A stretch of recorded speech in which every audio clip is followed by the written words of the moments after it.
Dr. Dasman Yahya Ma'ali LCMA Hafizahullah, Dr. Helmi Basri LCMA Hafizahullah, Dr. Hidayatullah Ismail LCMA Hafizahullah.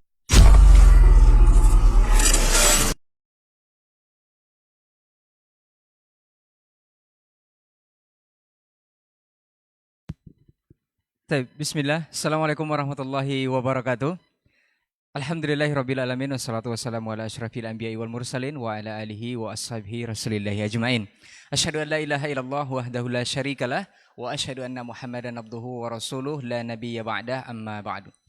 91,1 FM Radio Robani Merajuk Ilmu dan Peradaban, generasi Robani dimanapun antum berada, dan juga pemirsa KMTV dimanapun antum bisa menyimak siaran kita untuk kesempatan pagi hari ini. Alhamdulillah, kita kembali dimudahkan untuk berjumpa kembali di program Diktat, Dialog Keilmuan Islam bersama Ustadz. Dan untuk kesempatan pagi hari ini kita sudah memasuki episode ke-41. Kita mengambil sebuah judul yaitu Suku Benalu. Seperti apa dan bagaimana nanti akan kita bahas bersama ketiga narasumber kita yang sudah berkesempatan hadir di studio. Bersyukur kita kepada Allah Subhanahu wa taala, salawat dan salam kepada Nabi Muhammad sallallahu alaihi wasallam. Dan juga pemirsa KMTV, Anda bisa menyimak siaran kita langsung mendengarkan di live streaming Radio Robani 91,1 FM. Taib, untuk tidak memperpanjang mukadimah, kita langsung saja menyapa ketiga narasumber kita yang sudah hadir di studio. Ada guru kita Ustaz Dr. Dasman Yahya Ma'ali LCMA Hafizahullah Ta'ala. Assalamualaikum Ustaz. Sehat Ustaz ya? Alhamdulillah. Taib, barakallahu fiik Ustaz. Kemudian Ustaz Dr. Hidayatullah Ismail LCMA Hafizahullah Ta'ala. Assalamualaikum Ustaz. Khair Ustaz. Alhamdulillah. Kemudian Ustaz Dr. Helmi Basri LCMA Hafizahullah Ta'ala. Assalamualaikum Ustaz. Sehat Ustaz ya? Baik. Barakallahu fikum. Kita akan lanjut kepada pembahasan mengenai suku Benalu. Seperti apa yang akan kita berbincangkan nanti, kita akan dengarkan masing-masing penjelasan dari guru-guru kita. Untuk pertama kita minta kesediaan dari guru kita Ustaz Dr. Dasman Yahya Ma'ali LCMA Hafizahullah Ta'ala. Falyatafadhal mashkur Ustaz. Nah. Assalamualaikum warahmatullahi wabarakatuh. Alhamdulillahi dzil jalali wal ikram, sahibit tawli wal in'am. Ahmaduhu subhanahu wa ta'ala ala ni'amil idham, kama ashkuruhu ala alaihil jisam. أشهد أن لا إله إلا الله وحده لا شريك له الملك العلام وأشهد أن محمدا عبده ورسوله سيد الأنام عليه أفضل الصلاة وأتم السلام وعلى آله الأعلام وأصحابه البررة الكرام والتابعين لهم بإحسان ما تعاقبت الليالي والأيام. أما بعد، فأولى ما يفتتح به الكلام في مثل هذا المقام الوصية بتقوى الله الملك العلام وطاعته على الدوام، فإن تقوى الله أعلى نسب وإن طاعته أغلى مكتسب. إن أكرمكم عند الله أتقاكم وتزودوا فإن خير الزاد التقوى wattaquni ya ulil albab.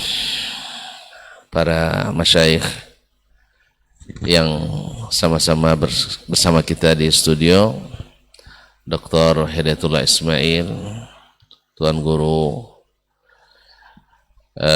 Dr. Helmi Basri, dan Saudara Kurey Imran yang senantiasa setia menemani, dan ikhwah yang bertugas di studio 91,1 FM atau di studio Kampar Mengaji TV, dan rekan-rekan lainnya yang ikut merilai kegiatan ini. Mudah-mudahan pagi ini kita bersyukur pada Allah Subhanahu wa taala karena masih diberikan kesempatan untuk berbuat dan beramal.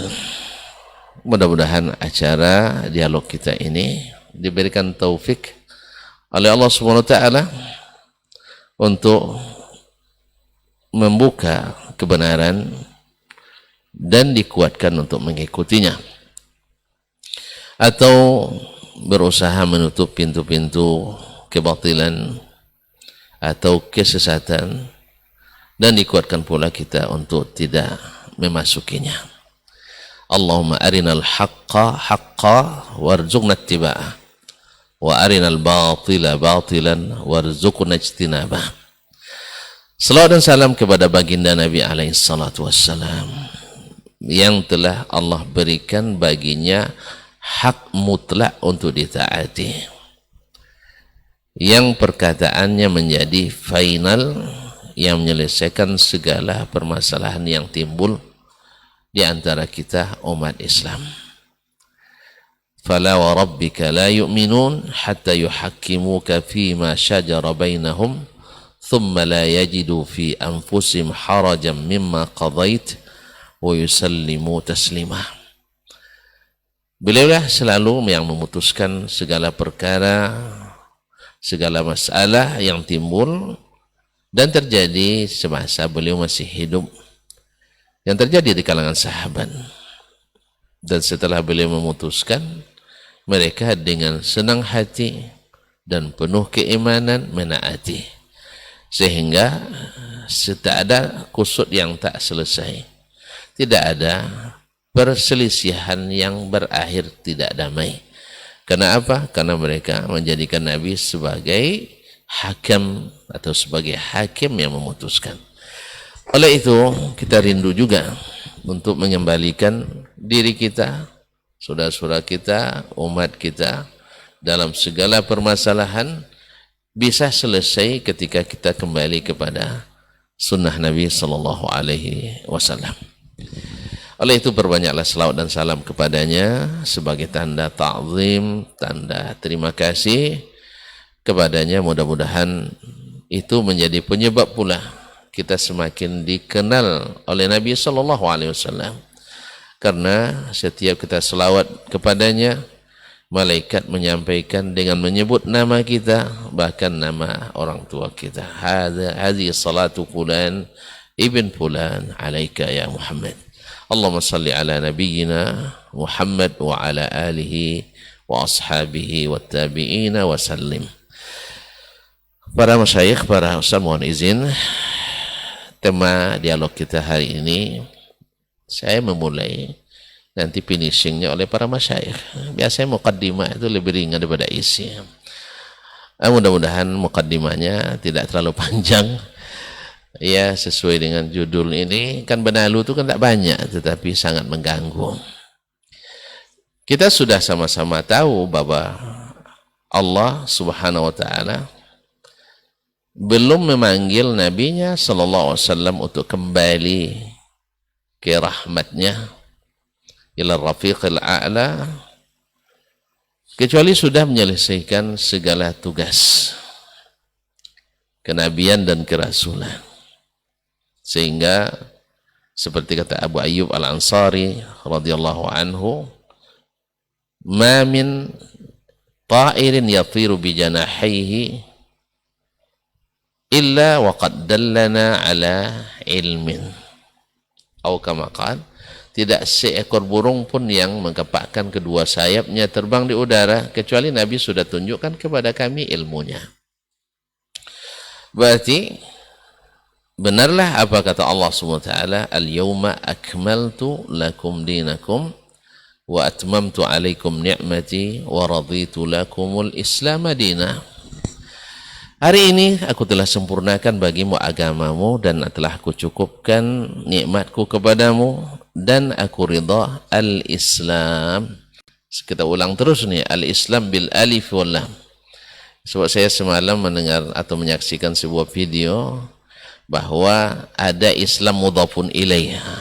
Ya, itu ada Islam mudhafun ilaih dan dia tidak merasa itu salah. Bahkan dengan sangat yakin bahwa Islam di Indonesia harus beda dengan Islam di luar negeri. Nah, berarti kan ada Islam mudhafun ilaih. Nah, sekarang kita lihat mungkin pembahasan kita, apakah mudhafun ilaih ini dibolehkan atau dia justru menjadi parasit atau benalu yang menjadi beban tapi tidak bermanfaat, justru mendatangkan mudarat bagi umat. Nah, ketika Islam sudah disempurnakan, al-Islam bil alif wal lam al-ma'rifah, yang tidak menerima mudhafun ilaih dulu berdiri di zaman Nabi, dilanjutkan oleh generasi terbaik para sahabat radhiyallahu anhum. Alhamdulillah mereka menikmati keindahannya sehingga orang pun di luar Islam merasa iri kepada mereka. Subhanallah, begitu damainya mereka, begitu tentramnya mereka, begitu makmurnya mereka, begitu amannya mereka. Bahkan Islam, umat Islam dari jarak sebulan perjalanan ditakuti oleh musuh-musuhnya. Sebulan perjalanan orang ketakutan kepada musuh-musuhnya. Sekarang di dalam kamar sendiri ditakut-takuti oleh musuhnya. Ditakut-takuti oleh musuhnya di kamarnya sendiri. Dulu tidak jarak sebulan. Ada apa? Islam tidak lagi menjadi agama yang disegani.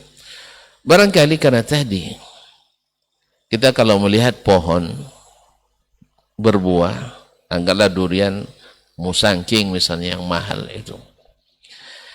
Setiap musim dia berbuah lebat dan pohonnya indah. Kalau tidak ditebang sayang, karena dia menghasilkan. Tetapi ketika pohon itu dipenuhi dengan sake dan benalu, Ustaz masih ingat sake? Hah? Sake, Ustaz? Tidak tahu lagi Ustaz.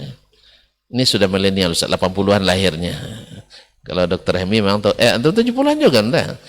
Yang tumbuh di pohon-pohon kelapa itu, yang sebenarnya mengganggu, walaupun kadang-kadang indah juga bentuknya, tapi merusak kesehatan tumbuh-tumbuhan kita. Datang benalu, bisa saja bentuknya indah, tetapi sesungguhnya menyerap gizi yang seharusnya digunakan oleh, menyerap energi yang seharusnya digunakan oleh batang dan buah atau dahan untuk menghasilkan bunga, putik, kemudian buah. Tapi karena benalu ini akhirnya banyak terserap energi ke situ, banyak terhabiskan gizi makanan, sehingga pohon tumbuhan pun sudah tidak produktif lagi. Nah, di saat sudah tidak produktif, dia anggap sebagai jadi pohon pengganggu. Apalagi kalau tumbuhnya besar. Kalau bahasa kampung saya ilmi, laung tumbuhan lain oleh ditanam cabai di bawahnya tidak bisa tumbuh. Lawung, tahu lawung tuan-tuan? Mengganggu. Dia terganggu, akhirnya mengganggu yang lain. Akhirnya tumbuhan ini tidak lagi, kehadirannya justru mengkhawatirkan. Barangkali ini yang timbul pada umat Islam hari ini. Seperti yang dikhawatirkan oleh Nabi SAW. Bahkan diwanti-wanti oleh Allah SWT. وَلَا تَكُونُوا كَالَّذِينَ تَفَرَّقُوا وَاخْتَلَفُوا مِنْ بَعْدِ مَا جَاءَهُمُ الْبَيِّنَاتُ أُولَئِكَ لَهُمْ عَذَابٌ عَظِيمٌ. Jangan kalian seperti orang yang telah bercerai-berai dan berikhtilaf setelah datang kepada mereka keterangan-keterangan yang jelas. Akhirnya bagi mereka azab yang besar. Azab yang besar. Yauma tabyaddu wujuh wa taswaddu wujuh. Yaitu hari di mana wajah-wajah putih berseri-seri dan ada pula wajah-wajah yang hitam kelam karena kekecewaan. Fa ammal ladzina swaddat wujuhum fa fi sedangkan orang-orang yang hitam mukanya akan masuk azab yang pedih. Kaum muslimin, para pendengar, para pemirsa yang saya muliakan, saya hormati. Allah SWT ingatkan itu jangan sampai terjadi, sebab itu akan membuat kalian rusak, membuat kalian lemah. Ma'asyiral kiram dirahmati Allah. Nabi juga mengingatkan itu, bahwasanya jangan sekali-kali kalian melakukan perpecahan dan obatnya adalah kembali kepada apa yang telah diajarkan oleh Allah dan Rasulnya sallallahu alaihi wasallam. Ma'asyiral kiram dirahmati Allah. Di antara benalu yang banyak menggerogoti pohon Islam yang sebenarnya sangat produktif ini. Karena Islam itu saking produktifnya bukan hanya dinikmati oleh umatnya sendiri, tapi bahkan dinikmati oleh umat-umat yang lain.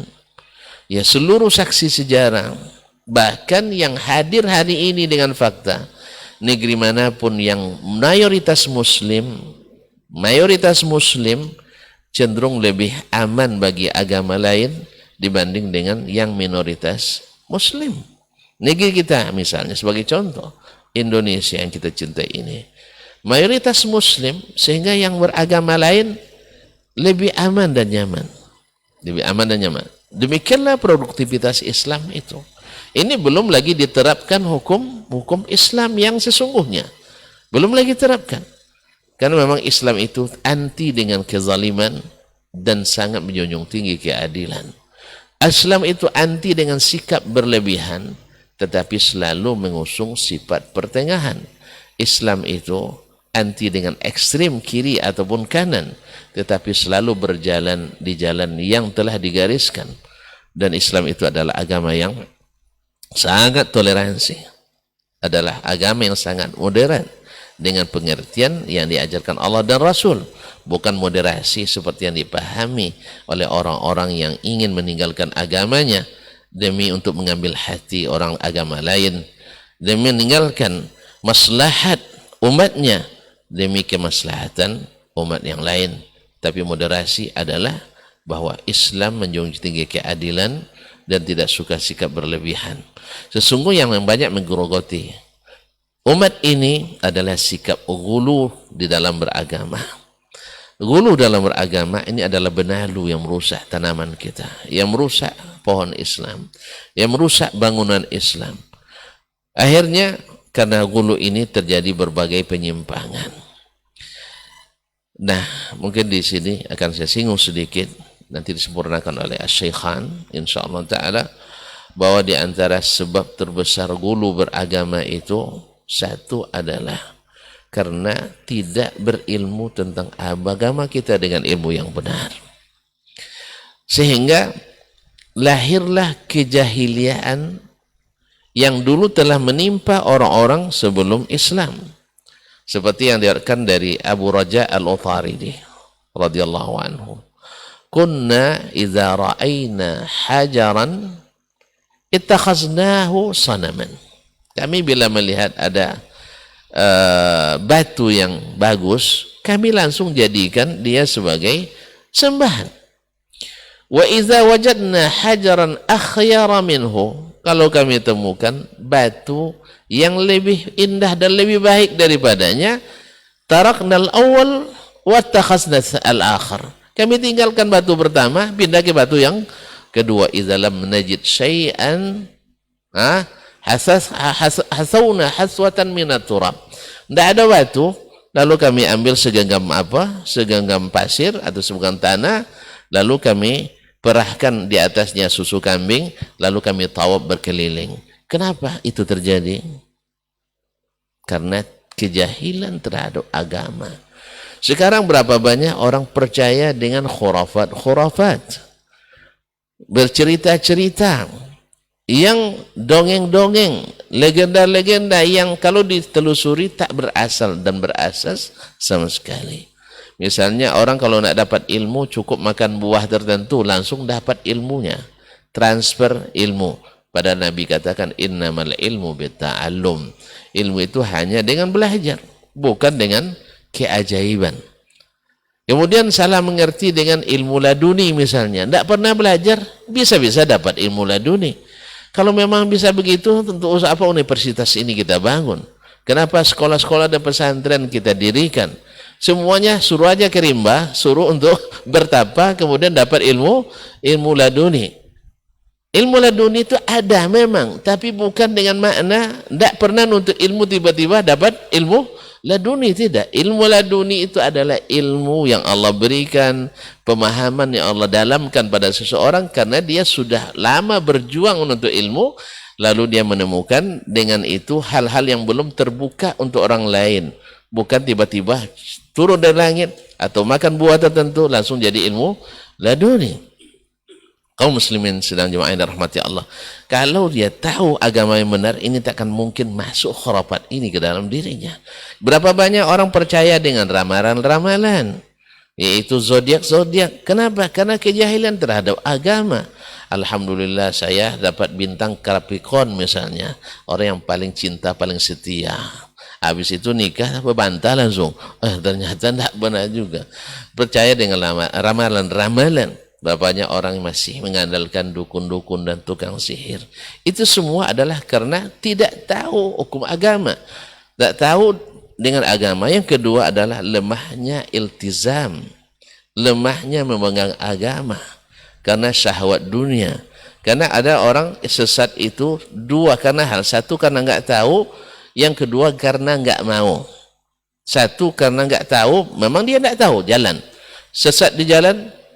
Malu apa namanya? Enggak, sesat di jalan terus. Jalan terus. Jika dia jalan-jalan. Akhirnya enggak sampai. Atau orang tahu jalan. Tahu dia mana yang benar. Tetapi tidak mau mengikuti. Kenapa? Karena mengikuti yang benar mungkin mengganggu sesuatu dari kepentingannya. Akhirnya dia menjadi benalu juga dalam Islam sehingga menjadi pengganggu bagi geraknya kebenaran. Bagi geraknya sehingga dia justru kadang menjadi motor bagi kebatilan. Dan itu baginya menghasilkan dan menguntungkan. Akhirnya orang yang seperti ini menjadi juga benalu dan gangguan bagi tumbuhan Islam. Ma'asyiral kiram dirahmati Allah SWT, sekitar mukaddimah saya cukup sampai di sini. Mengingat waktu saya harus berbagi, mudah-mudahan dilengkapi oleh Asy-Syekhani insyaallah taala. Wallahu taala alam wa sallallahu ala nabiyyina Muhammadin wasallam. Baik, jazakallahu khair, barakallahu fikum Ustaz untuk pendahuluannya. Kita akan lanjut mendengarkan dari guru kita Ustaz Dr. Hidayatullah Ismail LCMA hafizahullah taala. Fal yatafadhal mashkur Ustaz. Bismillahirrahmanirrahim. Assalamualaikum warahmatullahi wabarakatuh. Alhamdulillahilladzi bi ni'matihi tatimmus shalihat. Asyhadu an la ilaha illallah wahdahu la syarikalah wa asyhadu anna Muhammadan abduhu wa rasuluhu alladzi la nabiyya wa la rasula ba'dah. Allahumma inna nas'aluka ilman nafi'a wa rizqan thayyiba wa 'amalan mutaqabbala. Amma ba'd. Para masyayikh yang kita muliakan, guru kita Ustaz Helmy Basri dan Ustaz Dasman, semoga Allah selalu menjaga mereka dan keluarga mereka berdua. Dan teman-teman di studio, Saudara Roy, Pak Cip dan Pak Adnan, dan seluruh kaum muslimin dan muslimat yang senantiasa membersamai dalam kajian ini, yang mudah-mudahan Allah Subhanahu wa taala memberikan kebaikan-kebaikan kepada kita semuanya dan Allah berikan kepada kita semangat untuk mengamalkannya. Alhamdulillah, kita bersyukur pada Allah di pagi ini kembali kita dipertemukan dalam majlis yang mulia ini, majlis barakah ini, majlis yang mudah-mudahan bisa mendatangkan iman di hati kita, memupuk rasa cinta kita kepada Allah Subhanahu wa taala, sehingga kita bisa istiqamah dalam jalan agama yang mulia. Rasulullah sallallahu alaihi wasallam mengatakan, la yastaqimu imanu 'abdin hatta yastaqima qalbuh. Tidak akan istiqamah iman seseorang sampai pada saat istiqamahnya hati seseorang. Kata para ulama, kapan hati seseorang itu bisa istiqamah? Apabila hatinya diisi dengan cinta kepada Allah Subhanahu wa taala, hatinya diisi dengan cinta kepada amal saleh. Dengan demikian kita akan bisa istiqamah di dalam ketaatan dan amal saleh kita. Kemudian Nabi mengatakan, wala yastaqimu qalbuhu hatta yastaqima lisanuh. Tidak akan bisa lurus dan istiqamah hati seorang hamba sampai lurus lisannya. Dan memang begitulah, bahwa lisan adalah cerminan hati seseorang. Apa yang ada di dalam teko itu dia akan mengeluarkan di mulutnya. Dan biasanya seseorang apa yang ada di hatinya itulah yang akan keluar dari lisannya. Mudah-mudahan majelis kita ini mengundang rasa cinta kita kepada Allah dan rasa cinta kita beramal saleh, dan menyebabkan kita bisa selalu berkata dengan perkataan yang baik, sehingga kita menjadi orang-orang yang dicinta Allah Subhanahu wa taala.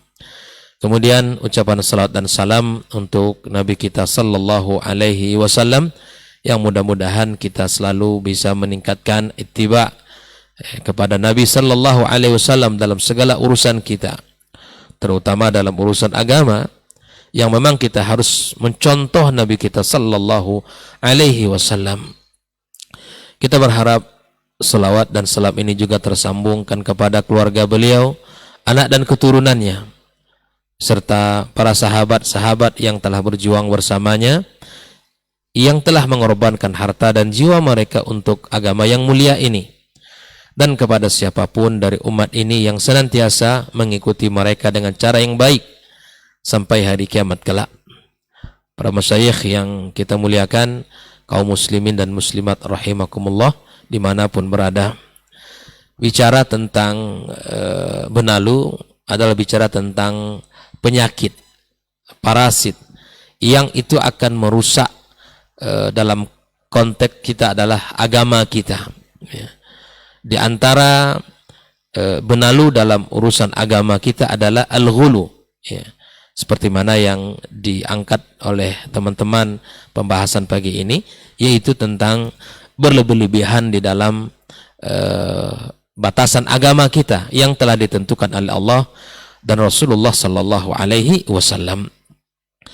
Di dalam Al-Quranul Karim, Allah Tabaraka wa Ta'ala telah menyebutkan kepada ahli kitab, Qul ya ahlul kitab, la taghlu fi dinikum ghairal haqq, wa la tattabi'u ahwa'a qaumin min qabl. Ahwa'a qaumin qad dallu min qablu wa adallu.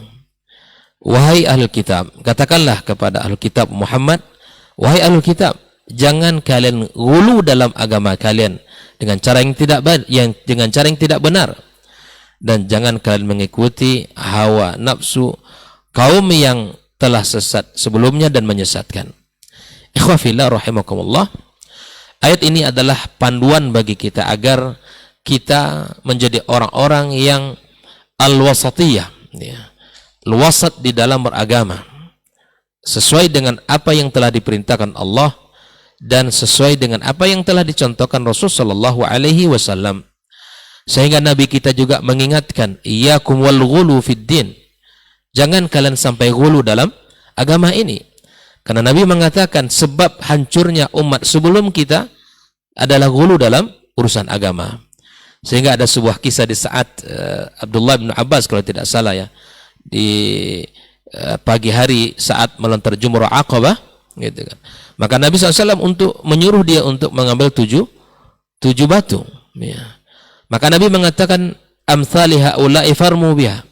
Artinya dengan batu-batu itu ya lemparlah Jumrah Aqabah itu.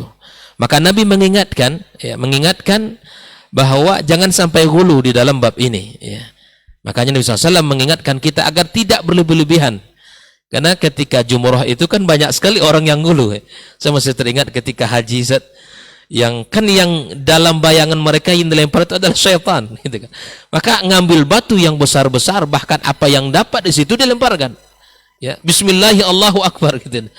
Ada yang melempar dengan pakai sendal, ada yang melempar dengan pakai botol, dengan payung, macam-macam Ustaz. Jadi subhanallah, Nabi sejak awal telah mengingatkan ini, jangan sampai ghulu.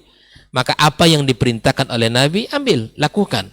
Maka inilah sebagaimana yang juga diriwayatkan oleh Imam Ahmad bin Hanbal, ya, innakum lan tanalu hadzal amr bil mughalabah. Ya, na'am, innakum lan tanalu hadzal amr bil mughalabah. Kalian tidak akan mampu melaksanakan urusan agama kalian ini dengan al mughalabah, dengan cara yang ghulu, berlebih-lebihan ya. Wa khairu dinikum al yusra. Sebaik-baik agama kalian adalah yang mudah. Dan Nabi Shallallahu Alaihi Wasallam telah menyampaikan itu, inna dina yusr, agama ini mudah, tetapi jangan kita mudah-mudahkan dalam urusan agama kita, dan jangan kita mempersulit diri kita dalam urusan agama kita. Sehingga para ulama pun, ikhwafillah, membagi beberapa istilah-istilah di dalam bab ghulu ini. Ada istilah yang disebut oleh para ulama dengan at-tanattu'. Ya, at-tanattu' itu adalah perkara-perkara yang berlebih-lebihan ya. Di mana kita sebagaimana Nabi SAW mengatakan halakal mutanatti'un ya. Hancur mereka ini. Jadi jangan sampai kita menjadi orang at-tanattu', ya, yang berlebihan, yang melampaui batas, ya. Yang kedua, ada istilah dalam agama kita yang juga mirip dengan al-ghulu, adalah at-tashaddud, memberat-beratkan diri, ya, memaksakan sesuatu pada diri kita, ya. Hal ini Nabi SAW telah mengatakan, la tushaddidu ala anfusikum fayushaddidullahu alaikum. Jangan kalian berat-beratkan diri kalian, jangan kalian persulit diri kalian, ya. Lakukan sesuatu yang diperintahkan, jangan berat-beratkan. Tidak, ya, hal yang tidak diperintahkan jangan dilakukan. Hal yang tidak dicontohkan jangan diperbuat. Karena itu akan membuat diri kita sulit sendiri. Kalau kita ingin mensulitkan diri, nanti Allah sendiri akan menyulitkan kita. Maka itu ikhwafillah, lakukanlah agama ini sesuai dengan apa yang telah dicontohkan, yang telah dilaksanakan, yang telah diperintahkan oleh Nabi kita sallallahu alaihi wasallam dan diikuti oleh para sahabat. Sehingga saya teringat dengan sebuah kisah yang 3 sahabat itu, Ustaz, ya, yang ingin mengetahui bagaimana kehidupan ibadah Rasul sallallahu alaihi wasallam, bertanya kepada ibunda kita Aisyah radhiyallahu taala anha. Setelah Aisyah menceritakan, menurut mereka itu hal yang biasa. Sampailah di antara mereka ini berazam, dari yang satu, saya ingin sholat sepanjang malam, ya. Saya tidak perlu tidur, ya kan? Saya tidak perlu tidur, saya hanya sholat saja sepanjang malam. Yang satu mengatakan, saya ingin puasa sepanjang tahun, ya. Saya tidak perlu berbuka. Artinya dia akan terus istiqamah di atas itu, ya. Kemudian yang satu lagi ingin mencoba untuk menahan diri tidak menikah, gitu. Dan hal ini sampai kepada Nabi sallallahu alaihi wasallam. Berita ini sampai kepada Rasul sallallahu alaihi wasallam. Dan Nabi, ya, menjumpai mereka ini, kaliankah yang mengatakan ini, ya, saya akan berpuasa wa asumu hatta la uftir, kemudian kamu yang mengatakan, ya, bahwa saya tidak akan pernah berbuka dan saya akan terus berpuasa. Yang satu mengatakan bahwa kamu tidak akan menikah selama-lamanya. Kemudian Nabi SAW mengatakan, coba lihat, ya, faqala ana, ya, usalli wa arqud, saya salat malam kemudian saya istirahat. Wa asum wa uftir, saya berpuasa dan saya berbuka. Wa atazawwajun nisa, dan saya menikahi. Faman raghiba as-sunnati falaisa minni. Lihatlah ikhwas sekalian, ketika 3 sahabat ini ingin menjadi orang yang semangat dalam ibadah, tapi Nabi sallallahu alaihi wasallam memberikan contoh bahwa tidak boleh kita berlebih-lebihan. Nanti ada pembahasan, ya, ketika kita tidak boleh bersikap ghulu, bukan berarti kita terjebak kepada taksir. Taksir itu adalah meringan-ringankan diri. Ya, kalau tadi tidak boleh untuk seperti itu, jangan terjebak kepada taksir, di mana kita sikap dalam agama selalu lalai, selalu bermudah-mudah, tidak pernah sholat malam, tidak pernah puasa sunnah, atau tidak menikah. Enggak, bukan begitu. Jangan terjebak, ya, bahwa ketika di dalam agama ada batasan yang mesti kita jaga, yaitu ghulu, maka tetapi kita ada satu sisi tidak boleh terjebak, kita tidak boleh lalai, kita tidak boleh taksir, atau kita tidak ada amalan yang kita lakukan dalam keseharian kita. Ikhwafillah, nama lain daripada al-ghulu, di samping at-tanattu', di samping at-tashaddud, ada al-i'tida, ya, melampaui batas. Allah berfirman, wa qatilu fi sabilillahi alladhina yuqatilunakum wa la ta'tadu innallaha la yuhibbul mu'tadin. Syariat ini dilakukan, agama ini dilaksanakan, tapi ada batasan-batasan tertentu yang mesti kita jaga, yang sehingga kita tidak bisa atau tidak dikategorikan kepada orang yang terjebak kepada al-ghulu tersebut. Oleh ikhwafillah, tadi guru kita Dr. Dasman telah menyinggung beberapa sebab-sebab al-ghulu dalam agama kita. Kalau boleh ditambahkan bahwa di antara penyebab-penyebab kita yang bisa menjadikan kita orang-orang yang bisa berlaku ghulu, di samping itu adalah at-taqlid al-a'ma. Kita, ya, membabi buta, mengikuti secara tanpa ada mengetahui ilmunya. Ya, baik itu kita mengikuti dengan taklid, ya, tanpa kita ingin tahu, ya. baik itu kepada orang-orang soleh yang kita kenal di dalam ucapannya, di dalam ibadahnya. Yang penting dia mengatakan saya ikuti. Kalau dia mengatakan itu tidak ada jaminan. Kalau Allah dan Rasul mengatakan itu ada jaminan. Maka ikhwah fillah, kita harus berusaha untuk menjadi orang-orang yang selalu mengilmui diri. Di samping al-jahlu, ya, kebodohan terhadap agama, itu juga akan membuat kita orang-orang yang selalu terjebak kepada al-ghulu dalam urusan agama kita. Ya. Kemudian di samping itu adalah ittiba'ul hawa. Seperti ini disampaikan tadi. Ya, kita selalu mengikuti hawa nafsu. Hawa nafsu itu sumbernya adalah biasanya akal dan perasaan. Ya. Apabila akal dan perasaan tidak dikawal oleh wahyu, ini bisa meleset, ya, bisa menyimpang, ya, keluar dari jalur utama agama yang mulia ini. Maka itu ittiba al-hawa mesti kita hindari. Kita harus mengikut ittiba kepada Al-Quranul Karim dan ittiba kepada, ya, Nabi kita sallallahu alaihi wasallam, dan itu adalah dua sumber keselamatan bagi kita sebagaimana Nabi sallallahu alaihi wasallam sampaikan, taraktu fikum amrayni ma in tamassaktum bihima lan tadillu abada. Aku tinggalkan dua perkara kepada kalian, kata Nabi, selama kalian berpegang teguh kepadanya tidak akan pernah kalian tersesat sama sekali. Ini yang kita pegang. Ini yang kita senantiasa dakwahkan kepada keluarga kita, kepada orang-orang terdekat dengan kita. Ajak mereka untuk berpegang teguh kepada sunnah, itu bukan hulu. Nah, ini jangan sekali lagi kita salah, ya. Karena ada penilaian orang, misalnya orang-orang yang selalu sholat berjamaah di rumah Allah tepat 5 waktu, orang-orang yang selalu rajin dalam kajian-kajian, orang-orang yang iltizam menjaga jenggotnya misalnya, atau tidak isbal, atau para wanita-wanita yang selalu menjaga pakaiannya, ya, berjubah dengan rapi, ya, menutupi auratnya, bahkan ditambah dengan niqab. Ini seperti dianggap orang-orang yang ghulu. Tidak. Ini adalah perintah dan amalan yang dianjurkan di dalam agama yang mulia ini.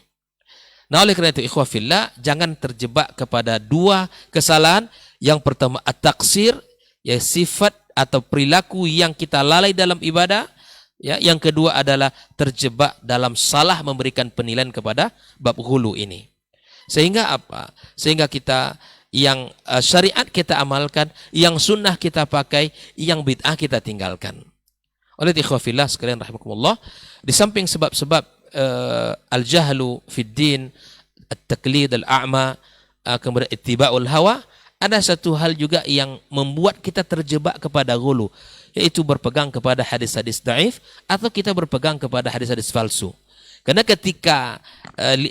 karena banyak sekali hadis-hadis itu di dalam amaliyah, ya, yang itu sebetulnya tidak ada dari Nabi SAW. Hadisnya bahkan hadis maudhu'.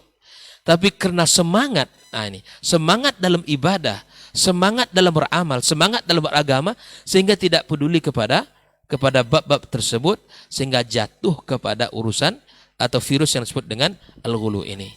Ikhwah fillah, carilah hadis-hadis yang sahih, yang muttasil, yang dianggap ini adalah hadis yang bisa kita jadikan rujukan dalam agama, dan itu yang bisa dijadikan sandaran dalam beramal. Jauhkan dalil-dalil yang dhaif, ya. Kemudian jauhkan hadis-hadis maudhu', ya. Maka itu kita akan terhindar dari perkara-perkara yang tercela ini. Nah, kalau kita ingin membagi bahwa al-ghulu, kata para ulama, itu bisa masuk pada 3 kategori. Al-ghulu fil aqidah, ya, ghulu dalam sebuah keyakinan, ya. Ghulu dalam keyakinan, ya.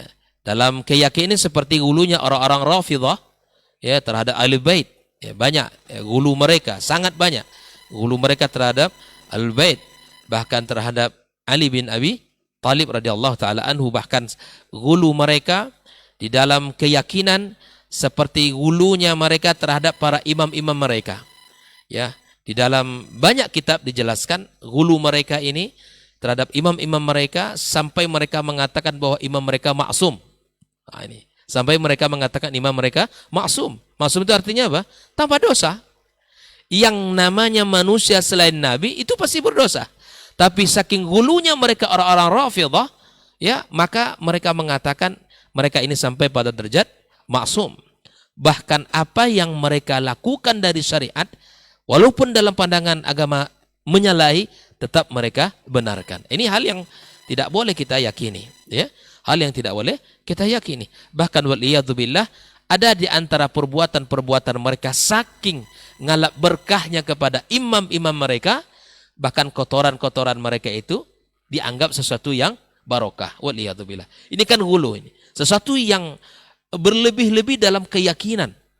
Dan itu tidak dipandu oleh wahyu. Dan itu tidak dipandu oleh syariat yang mulia ini. Maka ikhwafillah, hal yang seperti ini mesti kita sampaikan kepada keluarga kita, kepada generasi kita, kepada umat secara umum.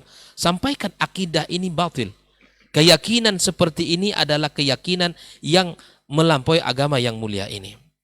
Ya. Bahkan sampai di dalam keyakinan mereka bahwa hulunya mereka, imam-imam mereka maksum, kemudian kotoran bahkan sampai pada seperti itu dianggap barokah yang mesti diambil, rebutan, ya, mereka. Ini perkara-perkara yang mesti dijauhkan. Kemudian hulu di samping keyakinan, hulu dalam ucapan, hulu dalam perkataan. Ini hulunya sebagian orang-orang sufi di dalam memuji, di dalam memberikan sanjungan-sanjungan, di dalam memberikan sanjungan-sanjungan, dan itu terlihat, ya, di dalam perkataan-perkataan sebagian mereka. Maka ikhwafillah, jangan sampai kita, ya, hulu di dalam menyampaikan kalimat-kalimat. Menyanjung itu boleh, memberikan sanjungan itu benar, tapi kemudian berikanlah sanjungan dengan haknya, dengan kadarnya, sehingga kita tidak sampai pada dosa, ya, atau sampai pada perkara yang dimana kita termasuk kepada orang-orang yang hulu di dalam ucapan-ucapan kita. Ikhwafillah, ya, kata-kata itu adalah baik, tapi kemudian apabila tidak sesuai dengan syariat, itu akan menjatuhkan kita kepada dosa. Kemudian di samping itu ada hulu dalam amaliyah, dalam perbuatan, di dalam beramal, itu banyak. Sehingga kita tidak hulu di dalam amaliyah, itu banyak juga dilakukan oleh kaum sufi. Maka itu ikhwafillah, berhati-hati kita di dalam amaliyah, di dalam keyakinan, di dalam perkataan, sehingga masuk kepada kategori kita ini termasuk orang-orang al-mutamassikin, yang berpegang teguh kepada Nabi SAW dan kepada apa yang dicontoh oleh para sahabat Nabi yang mulia. Maka agar kita selamat dari hulu ini, yang pertama harus belajar ilmu syar'i. Ilmu adalah lentera di dalam kehidupan kita, dan dia adalah aset yang mahal di akhirat kita. Ketika lentera ilmu ini padam, maka setan akan mudah melesetkan anak Adam ini. Ketika lentera ini tiada dalam kehidupan kita, maka kita tidak akan berdaya di dalam beramal dan melakukan syariat yang mulia ini. Karena kita akan terjebak kepada kesalahan-kesalahan yang itu, ya, di dalam yang ada dalam agama kita. Maka itu rajinlah belajar ilmu agama, hadirlah ikhwafillah dalam majlis-majlis ilmu, dengarkanlah kajian-kajian, ada semangat yang harus dibangun di dalam agama ini dengan menuntut ilmu syar'i, karena itu adalah jalan surga dan jalan keselamatan bagi kita. Yang kedua, ya, yang harus kita miliki adalah di samping semangat di dalam berilmu, semangat di dalam mencari ilmu, adalah semangat di dalam berpegang teguh kepada agama ini, apa yang telah dicontohkan Nabi Shallallahu Alaihi Wasallam. Karena bisa jadi, ya, dalilnya sama, kemudian bisa jadi ayatnya sama, hadisnya sama, tapi kemudian cara memahaminya itu yang harus kita berhati-hati, sehingga istidlal dari ayat dan hadis Nabi SAW betul-betul benar sesuai dengan apa yang telah dipahami oleh para as-salafus saleh, generasi awal dari umat ini. Karena apa yang dikatakan oleh Ibnu Abbas radhiyallahu taala anhu dalam sebuah perkataan yang sangat luar biasa. Kata beliau, di dalam beragama ini, di dalam memahami agama ini, baik itu memahami Al-Qur'anul Karim dan memahami hadis Nabi sallallahu alaihi wasallam. Kata beliau begini, bahwa Al-Qur'anul Karim memiliki tafsiran, ya, beberapa macam tafsiran. Begitu juga hadis Nabi sallallahu alaihi wasallam memiliki beberapa penafsiran-penafsiran. Maka kata para sahabat, yang bagaimana kami memahami Al-Quran dan hadis ini dengan cara yang benar? Maka kata beliau, ikuti pemahaman para sahabat di dalam menafsirkan Al-Quran dan hadis Nabi sallallahu alaihi wasallam. Dengan demikian insya Allah kita akan bisa selamat dan kita akan bisa menjadi orang-orang yang benar di dalam beragama dan menjalankan syariat yang mulia. Kita tidak terjebak kepada virus ghulu, kita tidak terjebak kepada pelanggaran terhadap syariat, kita tidak terjebak kepada taksir dalam beragama, dan juga kita tidak terjebak di dalam salah menilai ini ghulu, ini tidak. Sekali lagi, dengan belajar agama yang mulia ini, dengan terus berpegang teguh kepada as-sunnah Nabi sallallahu alaihi wasallam dengan syariat yang mulia ini, insya Allah kita tidak akan terjebak kepada yang namanya penyakit atau parasit yang dinamakan dengan al-ghulu. Sehingga Nabi SAW memberikan kepada kita peringatan, iyyakum wal ghulu, jangan kalian sampai melakukan atau berbuat ghulu dalam agama ini, karena hancurnya umat sebelum kita itu disebabkan oleh al-ghulu. Ada wasilah-wasilah nanti yang barangkali bisa dijelaskan oleh guru kita Dr. Helmi Basri, bagaimana ya kesalahan-kesalahan pada masa Nabi Nuh alaihissalam, itu mungkin bisa dijelaskan oleh guru kita Dr. Helmi Basri. Barakallahu fikum wa sallallahu ala nabiyyina Muhammadin wa sallam wa subhanakallahumma bihamdika asyhadu an la ilaha illa anta astaghfiruka wa atubu ilaik. Wassalamualaikum warahmatullahi wabarakatuh. Waalaikumsalam warahmatullahi wabarakatuh. Baik, barakallahu fikum, jazakumullah khairan. Untuk materi lanjutannya kita akan mendengarkan kembali sebagai pelengkap dari guru kita Ustaz Dr. Helmi Basri LCMA hafizahullahu taala. Falyatafadhal masykur Ustaz. Nah. Bismillahirrahmanirrahim. Assalamualaikum warahmatullahi wabarakatuh. Alhamdulillahirabbil alamin wal aqibatu lil muttaqin wala udwana illa 'alal zalimin. Asyhadu an la ilaha illallah wahdahu la syarikalah wa asyhadu anna Muhammadan abduhu wa rasuluhu la nabiyya wa la rasulah ba'dah. Yang sama-sama kita muliakan guru-guru kita, Dr. Dasman, Dr. Diatullah. Semoga Allah selalu menjaga mereka berdua, Saudara Ray yang setia bersama kita, dan ikhwah yang hadir di studio, serta para pendengar dan para pemirsa yang berkesempatan untuk menyaksikan acara diktat kita pada pagi hari ini. Mari sama-sama kita kembali bersyukur dan memuji Allah Subhanahu wa taala. Alhamdulillahirabbil alamin, pada pagi yang penuh berkah ini kita kembali dimudahkan oleh Allah Subhanahu wa taala mengisi waktu kita dengan berdiskusi. Mudah-mudahan ini bisa menjadi wasilah untuk memahami agama, yang dengan pemahaman kita terhadap agama itu membuat kita bisa istiqamah dalam menjalankan aturan-aturan Allah dan Rasulullah Sallallahu Alaihi Wasallam sesuai dengan yang dipandu oleh Rasul kita. Tidak berlebih-lebihan sehingga terjebak kepada ghulu, dan tidak pula melalai-lalaikan sehingga terjebak pula kepada taksir. Sama-sama kita juga harus bersalawat dan salam untuk Rasulullah Sallallahu Alaihi Wasallam. Allahumma salli ala Muhammad wa ala ali Muhammad. Sosok figur yang benar-benar memberikan kebahagiaan bagi kehidupan di dunia kita dan kehidupan akhirat kelak. Mudah-mudahan kita bisa berjumpa dengan beliau. Mudah-mudahan di akhirat kelak kita bisa mendapatkan syafaatnya dan juga bisa mendapatkan minuman yang langsung dituangkan oleh Rasulullah Sallallahu Alaihi Wasallam dari air telaganya. Yang kata beliau, man syariba minhu lam yazma abadan. Siapa yang kalau sudah meminumnya maka dia tidak lagi akan merasa haus. Baik, ikhwah fillah, tema kita pada pagi hari ini berkaitan dengan sesuatu yang dapat merusak agama, yaitu kita bicara benalu atau pagar makan tanaman. Pagar itu dibuat untuk menjaga, tapi pada akhirnya justru tanaman itu dirusak oleh pagarnya. Saya kira sudah banyak sekali yang disampaikan oleh dua guru kita.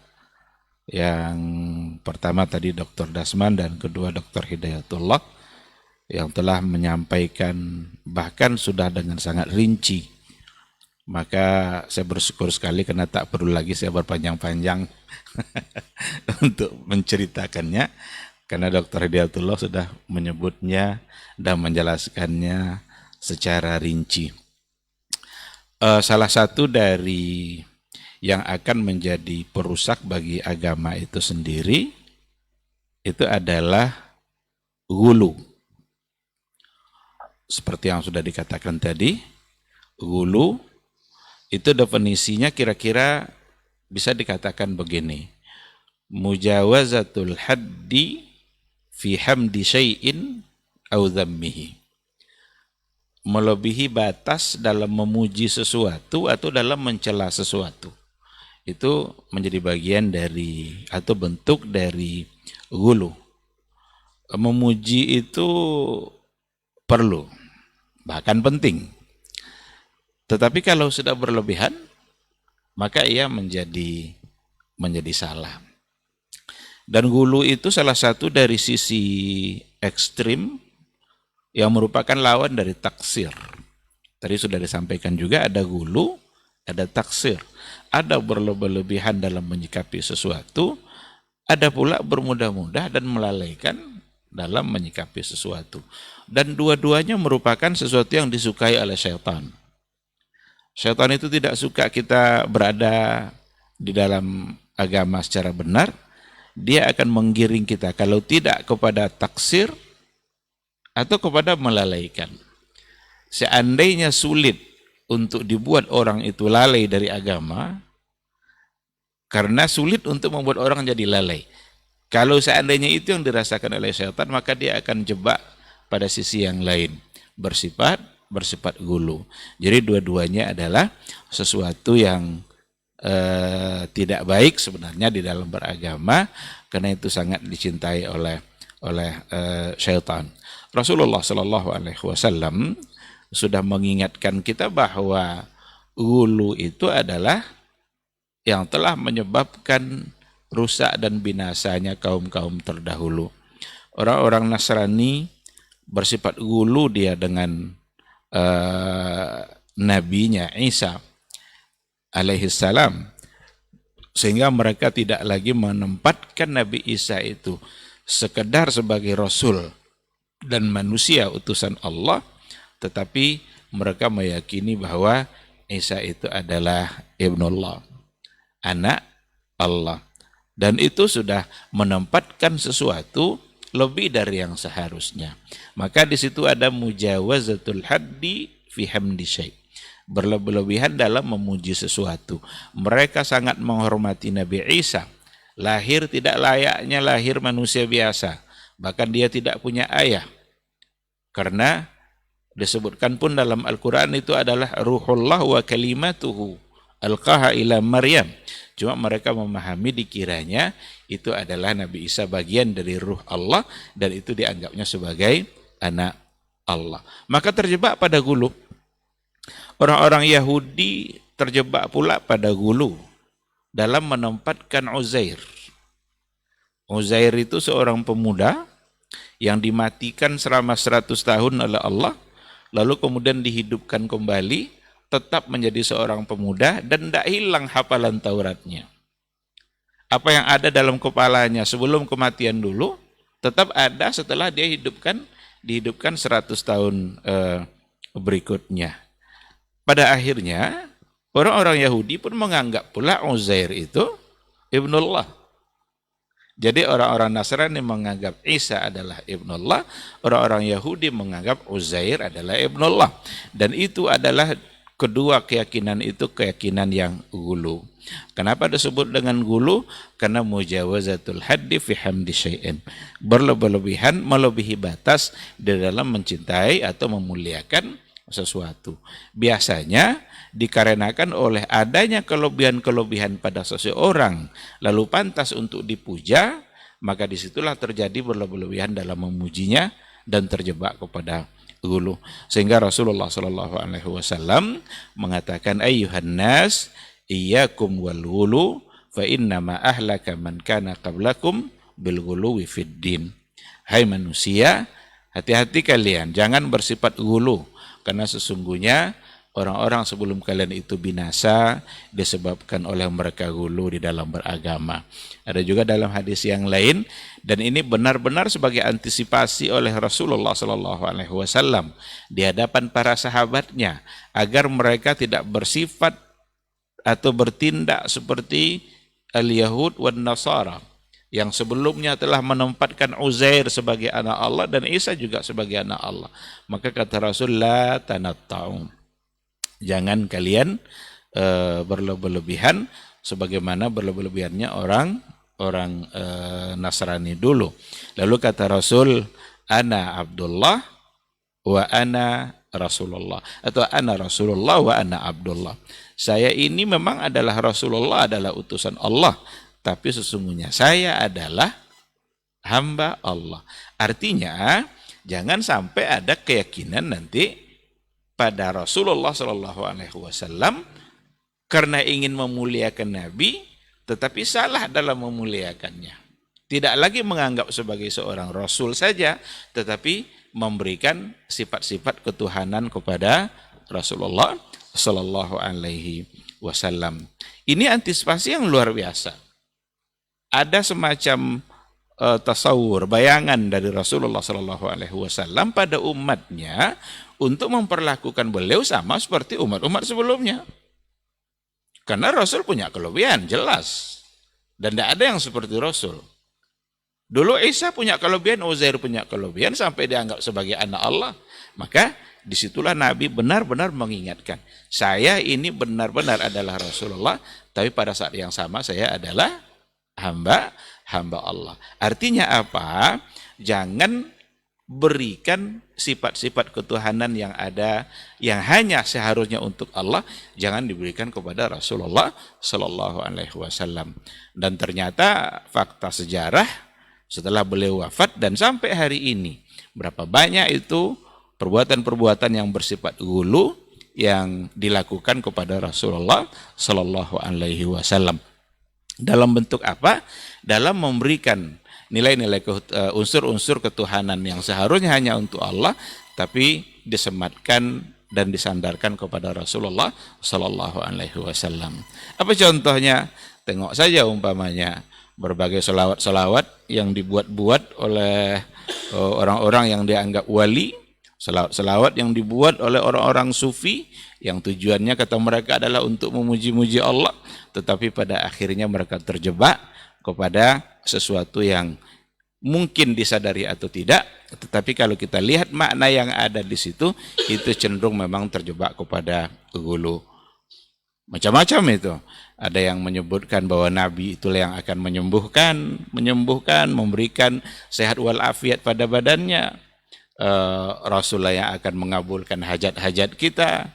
Rasulullah yang akan melepaskan, dengan sebabnya Rasul itu kita bisa lepas dari berbagai macam cobaan dan ujian macam-macam yang ada pada selawat yang tidak pernah datang dari Rasulullah Sallallahu Alaihi Wasallam. Al-bara'atu minal ghulu, harus berlepas diri dari gulu itu sesungguhnya adalah konsekuensi dari syahadat. Kita kan mengucapkan 2 kalimat syahadat, dan itu tanda bahwa kita sebagai seorang muslim. Asyhadu an la ilaha illallah wa asyhadu anna Muhammadar Rasulullah. Kalau asyhadu an la ilaha illallah itu bara'atu minasyirik, berlepas diri dari syirik, karena memuji dan benar-benar menempatkan Allah satu-satunya yang pantas untuk disembah, satu-satunya yang pantas untuk ditaati, satu-satunya yang paling pantas untuk diibadahi, dan tidak ada selain dia.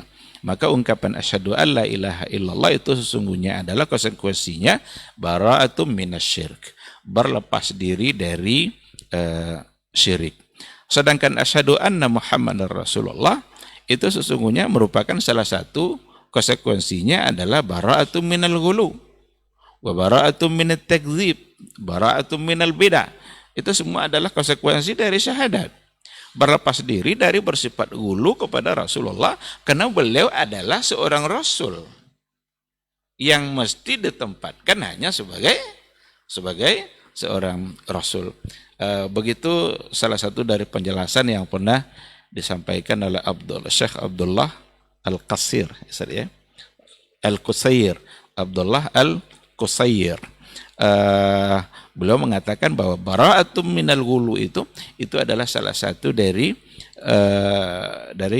konsekuensi dari kita mengucapkan asyhadu alla ilaha illallah. Oleh karena itu, kita sebagai muslim dan mukmin sejati, tentu saja kita harus selalu punya semangat untuk mempertahankan dan istiqamah berada di atas agama, tetapi jangan sampai keluar dari batas-batas yang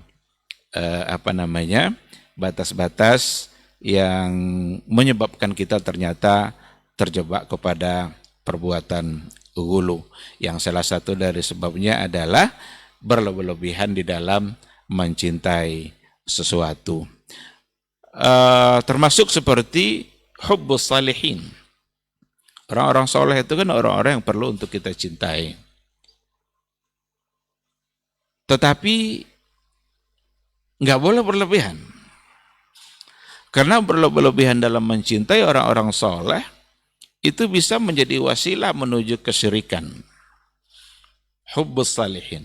Bagaimana kita diminta untuk menjadi orang yang soleh dan juga mencintai orang-orang yang soleh.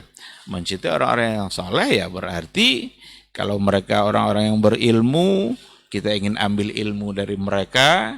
Kalau seandainya mereka orang-orang yang ahli ibadah, kita ambil semangat dalam beribadahnya. Dan jangan sampai nanti kita memuji dan memuja sehingga menempatkan orang-orang soleh tidak lagi hanya sebagai seorang yang soleh dan sebagai seorang guru, akan tetapi terjebak kepada ghulu, sama seperti yang tadi itu, menempatkan mereka atau memberikan makom pada mereka tidak lagi pada yang seharusnya. Semua itu dipastikan akan bisa merusak agama karena telah terbukti bahwa yang merusak orang-orang terdahulu itu ternyata adalah ghulu di dalam beragama, di dalam memuji orang-orang soleh yang ada di kalangan mereka. Itu juga lah dulu yang menjadi penyebab terjadinya kesyirikan pada masa Nabi Nuh. Ketika ada orang-orang soleh yang sangat mereka cintai, saat mereka kagumi kesolehannya, ketika mereka meninggal, mereka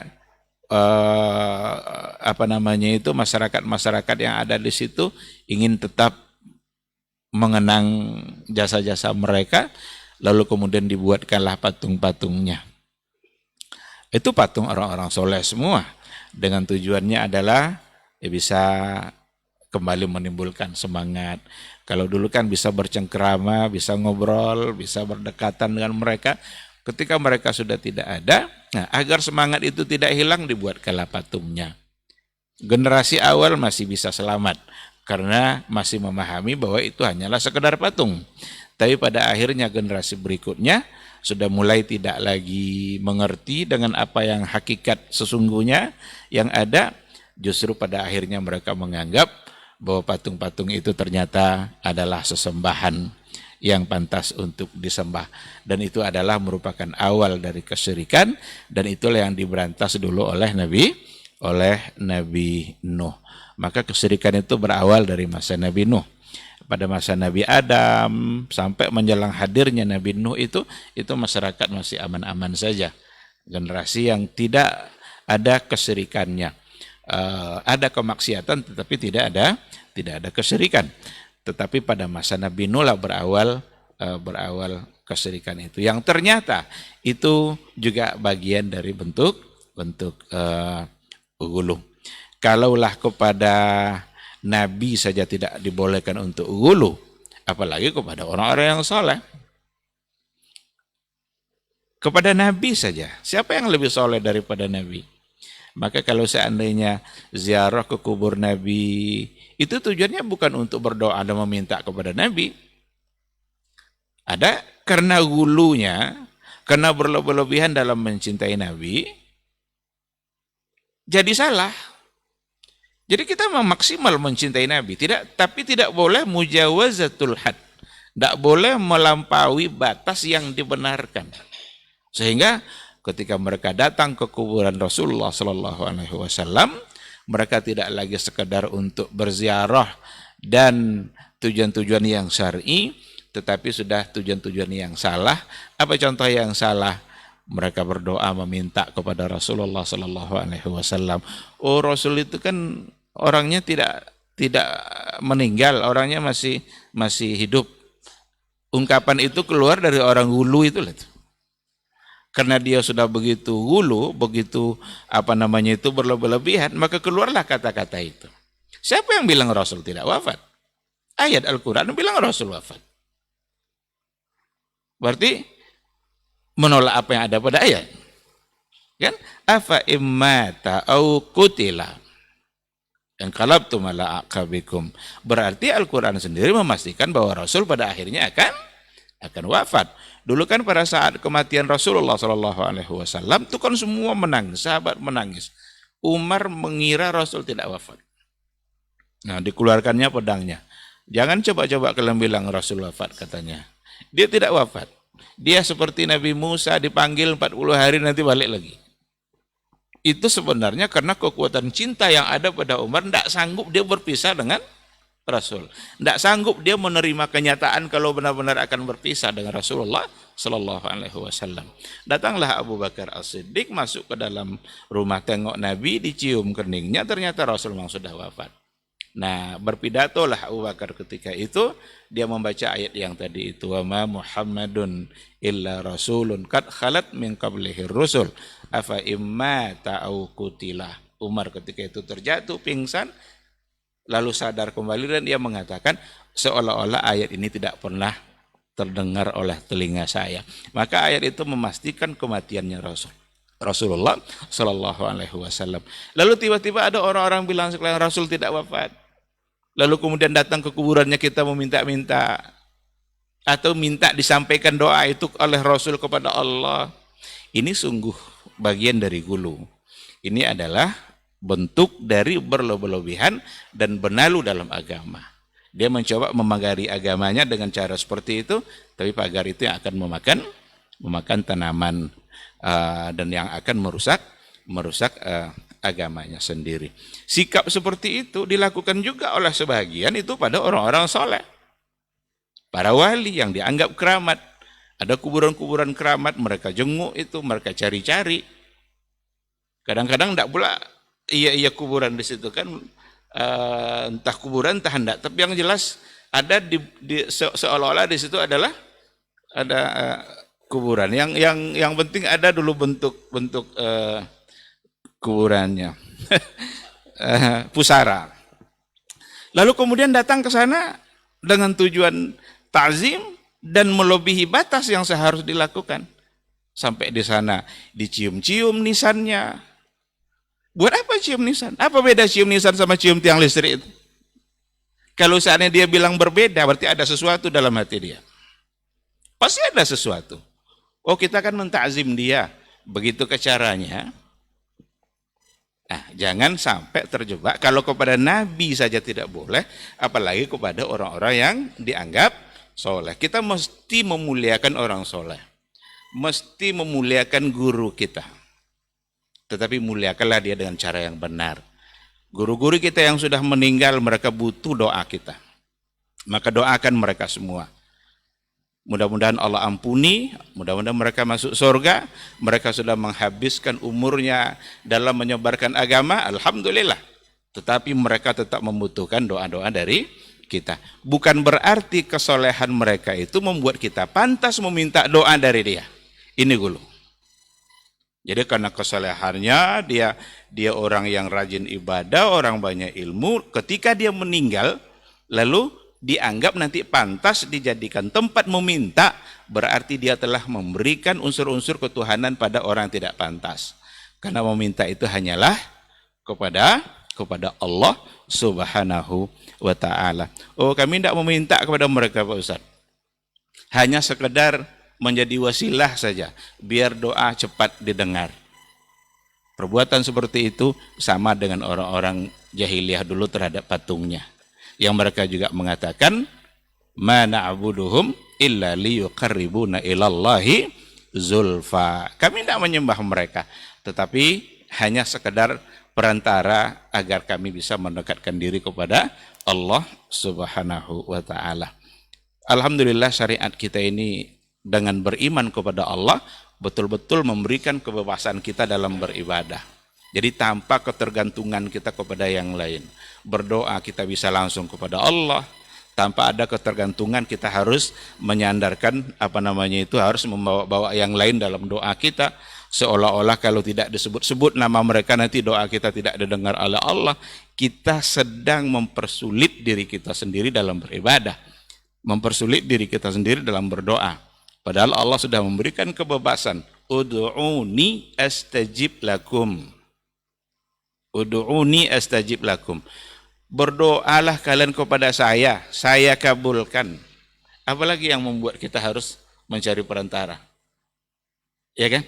Maka pikiran-pikiran gulu itu memang selalu diawali oleh pemujaan-pemujaan berlebihan terhadap sesuatu. Maka persoalannya bukan pada memujinya, pada memujanya, karena memuja orang baik artinya menghormati mereka itu dianjurkan, tetapi kalau berlebihan menempatkan dia tidak lagi sebagai orang soleh biasa, tapi diberikan unsur-unsur ketuhanan, maka itu pasti akan terjadi penyimpangan demi penyimpangan di dalam beragama.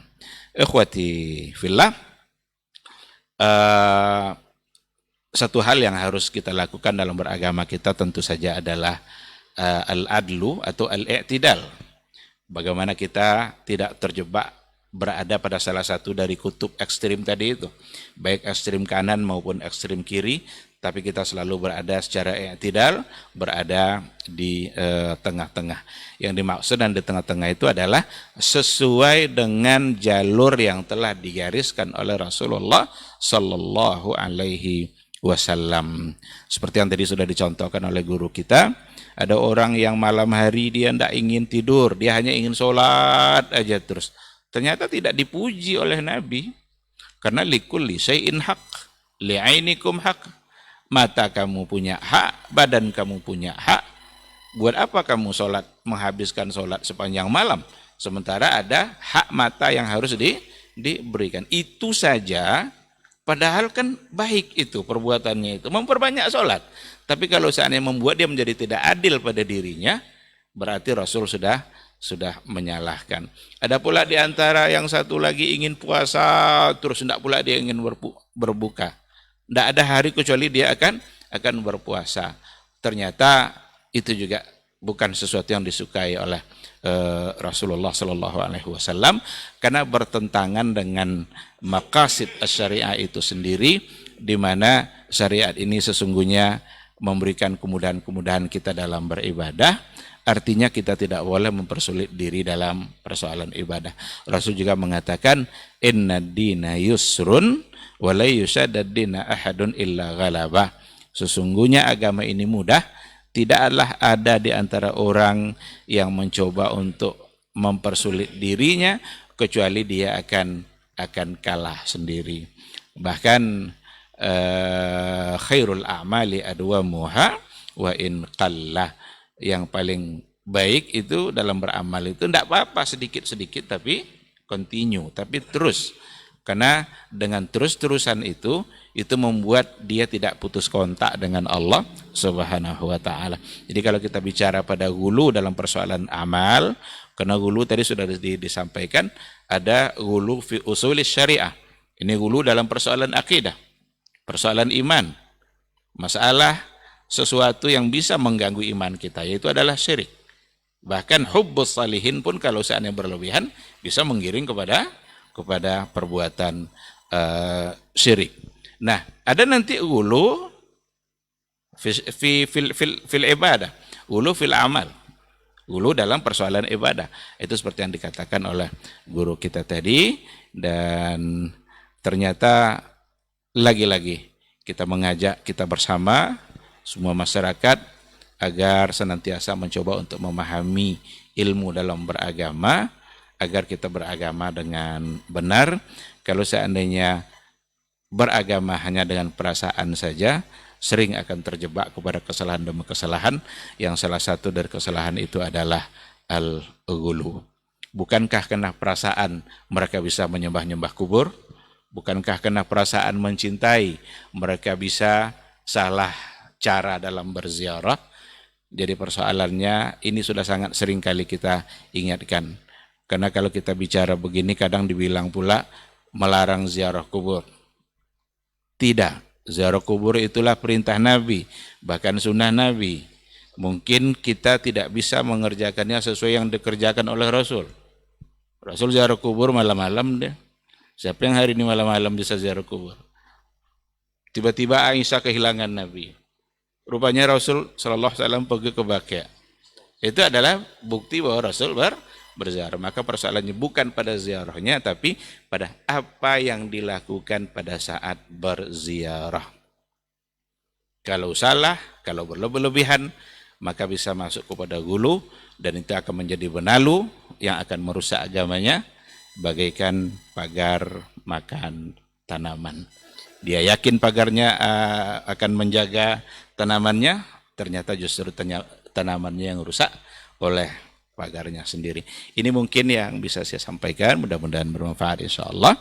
Terima kasih. Assalamualaikum warahmatullahi wabarakatuh. Waalaikumsalam warahmatullahi wabarakatuh. Baik, barakallahu fikum, jazakumullah khairan untuk para narasumber kita yang sudah menjelaskan mengenai tema kita suku Benalu. Jadi mudah-mudahan semua kita tidak terjebak ke dalam sifat hulu ini atau sikap hulu ini dalam beragama khususnya. Baik, kita masuk ke pertanyaan di 082174909911. Kita coba jawab pertanyaan. Ini sebenarnya sudah disampaikan Ustadz tadi pertanyaan ini. Dari Pak Nizam di Cipta Karya ini Ustadz. Assalamualaikum Ustadz. Ustadz, saya mendengar sebuah kajian dari yang katanya Ahlus Sunnah wal Jamaah mengatakan bahwa istighosah dan tawasul ke kuburan orang soleh itu bukan gulu dan bukan benalu. Karena selama itu dibolehkan selama tidak ada i'tiqad atau keyakinan orang yang dalam kubur itu mengijabah hajat kita.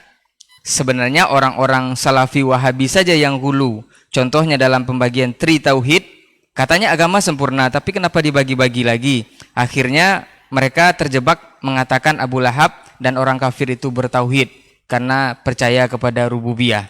Ini seperti apa Ustaz? Nah.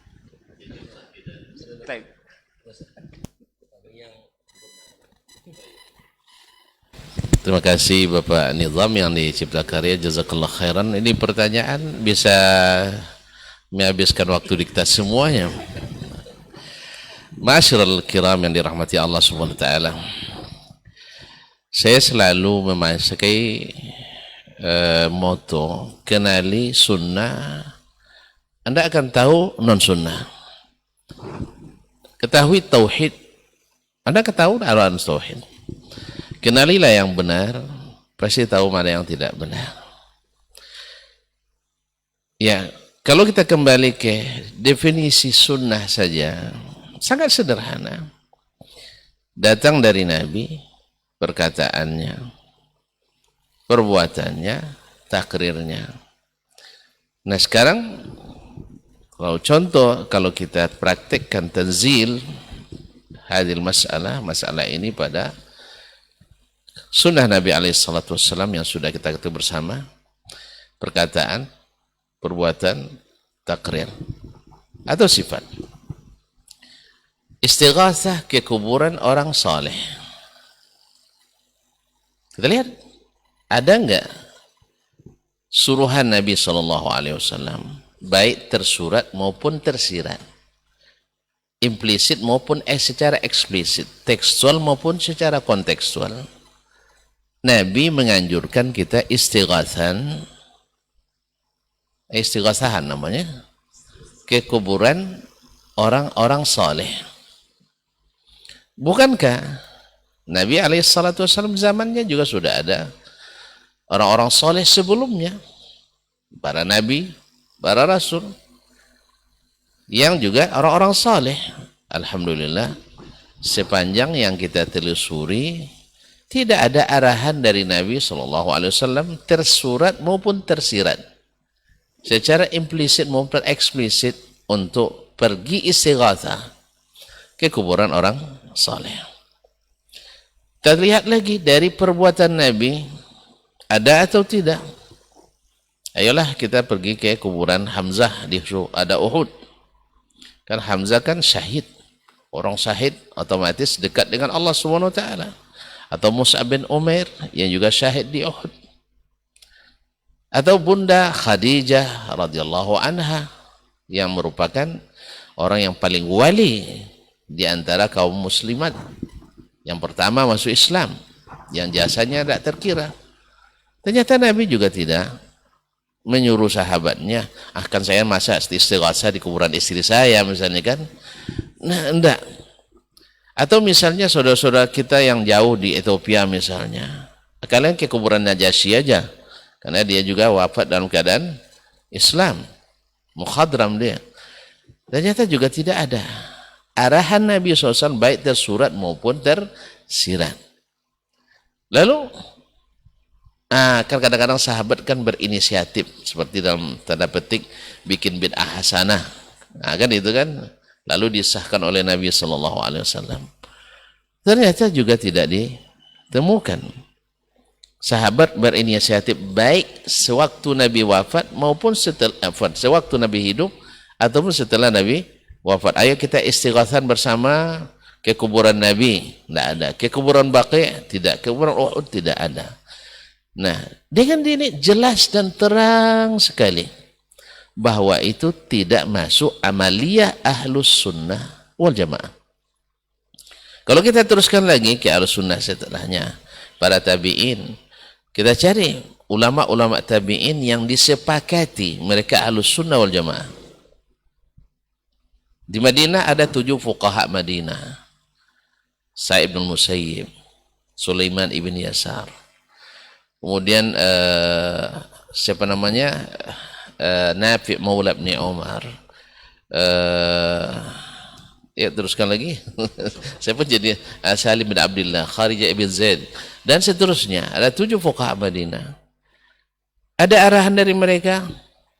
Amaliyahnya juga tidak. Kita teruskan lagi dengan ulama tabi'in di Basra, di Kufa, dan seterusnya. Alhamdulillah tidak ketemu juga mereka melakukan acara istighatsahan ke tempat-tempat kuburan-kuburan yang dikeramatkan tadi. Kalau ada sebenarnya kuburan Nabi lah yang paling keramat sebenarnya. Harusnya Ahlul Madinah, ya kalau memang itu amaliyah ahli sunnah, mereka pasti yang lebih terkenal melakukannya. Ternyata juga tidak ditemukan. Lalu sekarang bagi kita yang ingin mengatakan harus bermazhab dalam beragama, kita cari lagi Ibu Abu Hanifah, Malik, Ibn Anas, Syafi'i, dan Ahmad. Ada enggak mereka juga melakukan istighatsahan kepada kuburan-kuburan wali sebelumnya? Nabi juga. Ternyata juga tidak ada. Berarti kita sebenarnya tidak memiliki contoh yang diikuti, teladan yang dijadikan imam dalam masalah ini. Lalu di mana dia menjadi amaliyah ahlus sunnah wal jamaah? Di mana dia masuknya jadi ahlus sunnah wal jamaah? Oh enggak, banyak ahlus sunnah yang mengikutinya. Siapa yang menamakan mereka ahlus sunnah? Ya kan seperti kata pepatah Arab, wa may yamdahul arusa ghairu ummiha. Pasti yang memuji pengantin pertama kali tentu ibunya. Woi, cantiknya anak saya. Iya. Yang mengatakan itu bagus adalah mereka yang melakukannya dan menamakan dirinya Ahlus Sunnah wal Jamaah, tetapi tidak mengamalkan amalia Ahlus Sunnah wal Jamaah.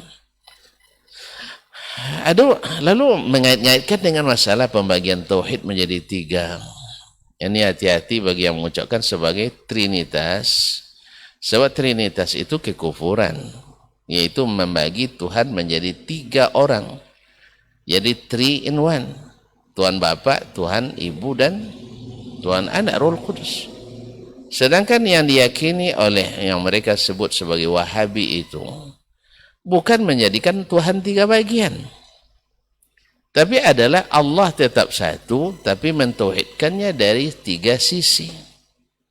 Sama juga mentauhidkan Nabi dari 3 sisi, maksudnya adalah sisi fi'liyah, qauliyah, dan amal, dan takrirnya. Nabi tetap satu, tapi sunnah dibagi 3. Bukan karena Nabi bersakala ini menjadi ini dan semua, tidak. Tetapi roh dari tauhid itu dalilnya bagi yang mau belajar terang benderang. Ya, terang benderang. Alhamdulillahi Rabbil Alamin. Bahwa pemilik alam itu segalanya adalah Allah SWT. Dan kenapa antum dikatakan bahwa orang-orang Quraisy mengakui Allah secara rububiyah? Allah juga yang ceritakan. Allah yang menceritakan. Wala sa'altum man khalaqas samawati wal ard la yaqulunna Allah. Kalau kau tanya siapa yang menciptakan langit dan bumi, mereka pasti jawab Allah. Mereka jawab Allah. Bahkan ketika mereka telah masuk Islam, juga kan di Abu Raja Al-Utaridi juga, dulu ketika kalian di masa jahiliyah, berapa Tuhan yang kalian sembah? Dia bilang 6. 5 di bumi, 1 di langit. 5 di bumi, 1 di langit. Nah, dalam keadaan sulit, mana yang kalian sembah? Yang 1 saja. Berarti mereka melakukan syirik di saat senang. Di waktu sulit, bertauhid dia. Ini mereka yang ceritakan, bukan karangan Wahabi, bukan. Mungkin contohnya aja, mungkin belum baca atau tidak mau baca barangkali. Karena memang anti, kalau baca nanti bahaya. Tauhid kita rusak jadinya katanya. Ya memang kalau sudah ketakutan didahulukan, al-hukmul musbaq dikemukakan, tidak akan ada maut menerima. Karena memang kebenaran yang sejelas matahari pun, ya, seterang mentari di waktu siang, akan diingkari oleh orang yang tidak bisa melihat. Sama aja kok, gelap juga katanya, walaupun mentari sudah begitu terang. Sama dengan orang yang yang keras hati dan keras kepala. Pokoknya tetap kambing walaupun terbang. Tetap kambing walaupun terbang. Alhamdulillahi Rabbil Alamin. Rabbul Alamin. Ini rububiyahnya. Kemudian mereka orang-orang jahiliyah mengakui ini Rabbuna, Allah yang menceritakan Al-Quran, kecuali tentu tidak percaya. Tapi memang ahli ta'wil ditakwilkannya juga nanti. Bukan ahlu jahiliyah yang di Mekah, itu ahlu jahiliyah yang di Nusantara barangkali. Kalau memang ahli ta'wil, semuanya lahir dari kenyataan. Dan Nabi yang mengatakan itu juga. Nabi juga yang mengatakan mereka itu mengakui itu. Jadi ketika kita katakan Abu Lahab percaya sama Allah, percaya dia sama Allah. Percaya Allah mencipta, benar, percaya dia mencipta, Allah yang mencipta. Tapi kenapa dia mau? Kenapa dia tidak mau beriman? Karena aja'alal alihata ilahan wahida. Kenapa pula Tuhan yang banyak ini kok jadi satu sekarang? Kita sudah terbiasa dengan kebiasaan nenek moyang. Makanya sekarang pun orang-orang yang menyeleweng dalam bab ini selalu masalahnya juga dengan nenek moyang, kearifan lokal, dikait-kaitkan dengan kearifan lokal. Dan untuk itu harus kadang-kadang berlindung di ketiak orang-orang yang punya kebijakan, penguasa, mulai dari kepala desa sampai kepada camat, kepada bupati, yang juga rata-rata mereka juga jarang belajar agamanya dengan sempurna. Karena untuk jadi bupati kan tidak mesti orang ahli agama, tapi ahli pemerintahan. Jadi akhirnya mereka itu dihasung dan dihasut oleh pihak-pihak tertentu, sehingga menjadi seolah-olah itu yang benar. Jadi mereka beriman, percaya benar. Allah yang katakan wa ma yu'minu aktsaruhum billahi illa wa hum musyrikun. Kebanyakan mereka tidak beriman pada Allah kecuali dalam keadaan melakukan syirik. Berarti mereka kena di mana? Di uluhiyahnya.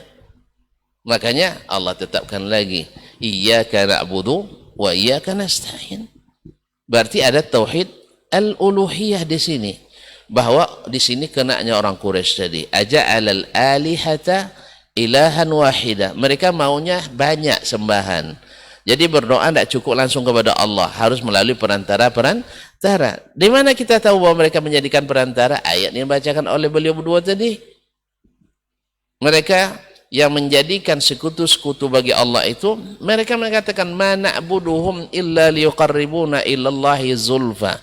Kami tidak beribadah langsung pada mereka, tapi cuman kami berharap mereka menjadi wasilah mendekatkan kepada Allah. Bukankah itu juga yang diyakini oleh sebagian saudara kita? Bukan berdoa kepada orang itu yang di kuburan, tidak, tetapi mudah-mudahan pekerjaan ini mendekatkan diri kepada Allah. Berarti ada sesuatu seperti kata Syekh Tuan Guru kita tadi, mencium tiang listrik tidak ada keyakinan, mencium batu nisan ada keyakinan, berarti ada sesuatu. Padahal tiang listrik dengan batu nisan kan sama-sama semen diaduk dengan pasir, lalu dia menjadi tiang, ini menjadi batu nisan. Kenapa ketika dia batu nisan dia jadi keramat, jadi tiang listrik, padahal tiang listrik lebih banyak jasa daripada batu nisan. Tiang listrik lebih banyak manfaatnya pada batu nisan. Tapi batu nisan dicium, harusnya tiang listrik dicium. Berkat kamu ya tiang listrik, rumah saya setiap malam terang. Kalau kau tak ada, saya tak bisa menuntut ilmu, tak bisa makan, tak bisa masak, tak bisa mencuci, tak bisa setrika dan sebagainya. Coba bayangkan kalau mau berkecerdas, tiang listrik itu lebih patut diciumi daripada batu nisan tadi. Ya, batu nisan apa manfaatnya? Tapi itulah karena ada sesuatu yang keliru dalam kenyataan dan keyakinan, akhirnya tanah-tanah kuburan diusap-usapkan dan sebagainya. Berarti ada yang menyimpang dalam hal ini. Nah, kita mengatakan Abu Lahab bukan beriman seperti kita mengatakan Abu Bakar beriman, tidak. Dia beriman tapi melakukan syirik. Mungkin sebagian umat Islam hari ini percaya pada Allah, tidak ada Allah kedua, tidak ada Tuhan yang kedua, tapi dalam uluhiyahnya dia menyekutukan Allah SWT. Makanya ketika ada orang mengantarkan di berbagai daerah, mengantarkan kepala kerbau ke muara sungai, coba lihat ritualnya apa yang mereka baca? La ilaha illallah. Apa arti la ilaha illallah?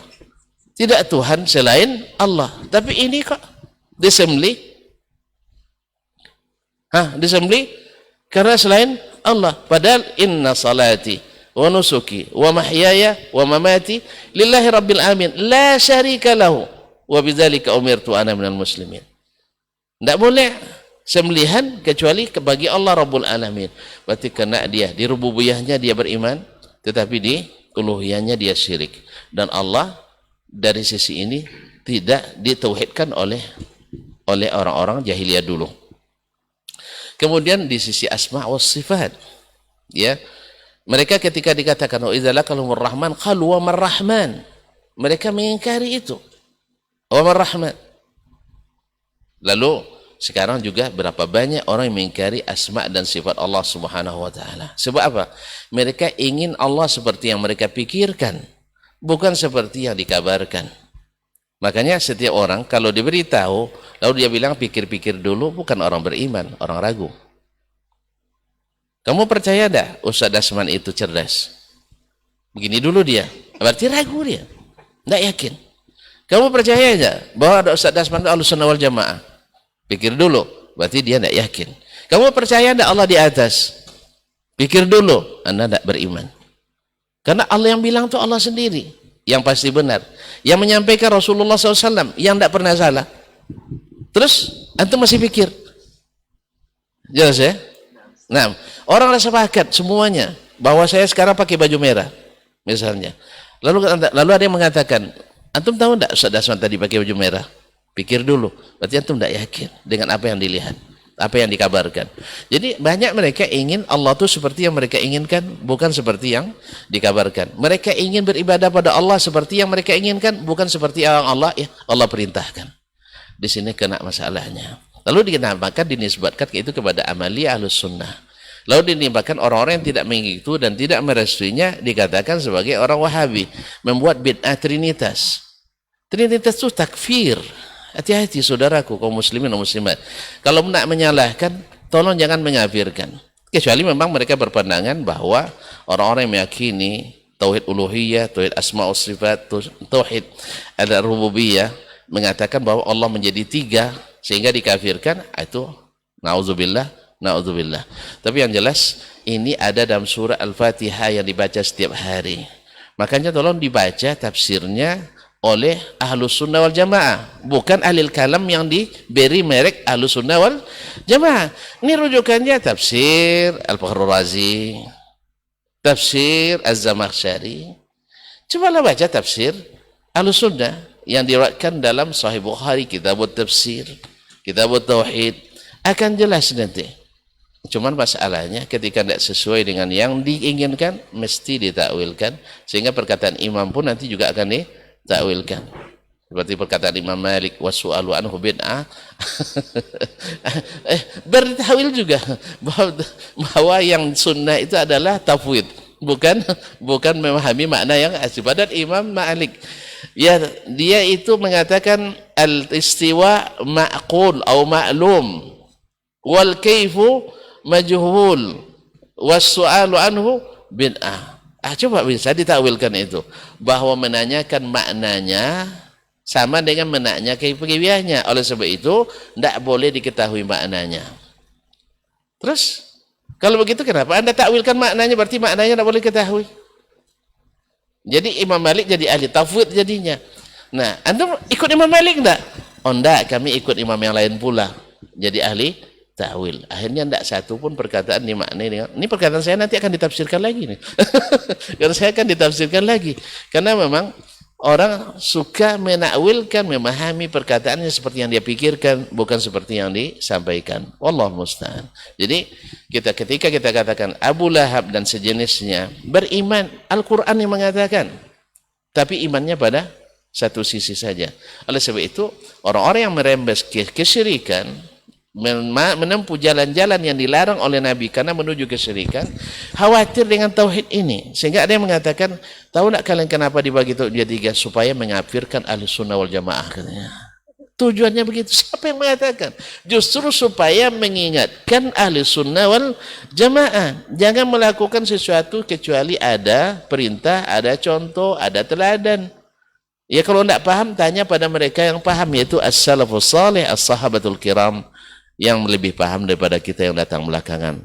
Barangkali entah sudah terlalu lengkap ini, silakan kalau terlalu panjang tolong diperingkas, kalau masih kurang tolong ditambahkan. Taib, jazakallah khair Ustaz. Nah, taib Ustaz. Insyaallah luar biasa penjelasan terang benderang ya.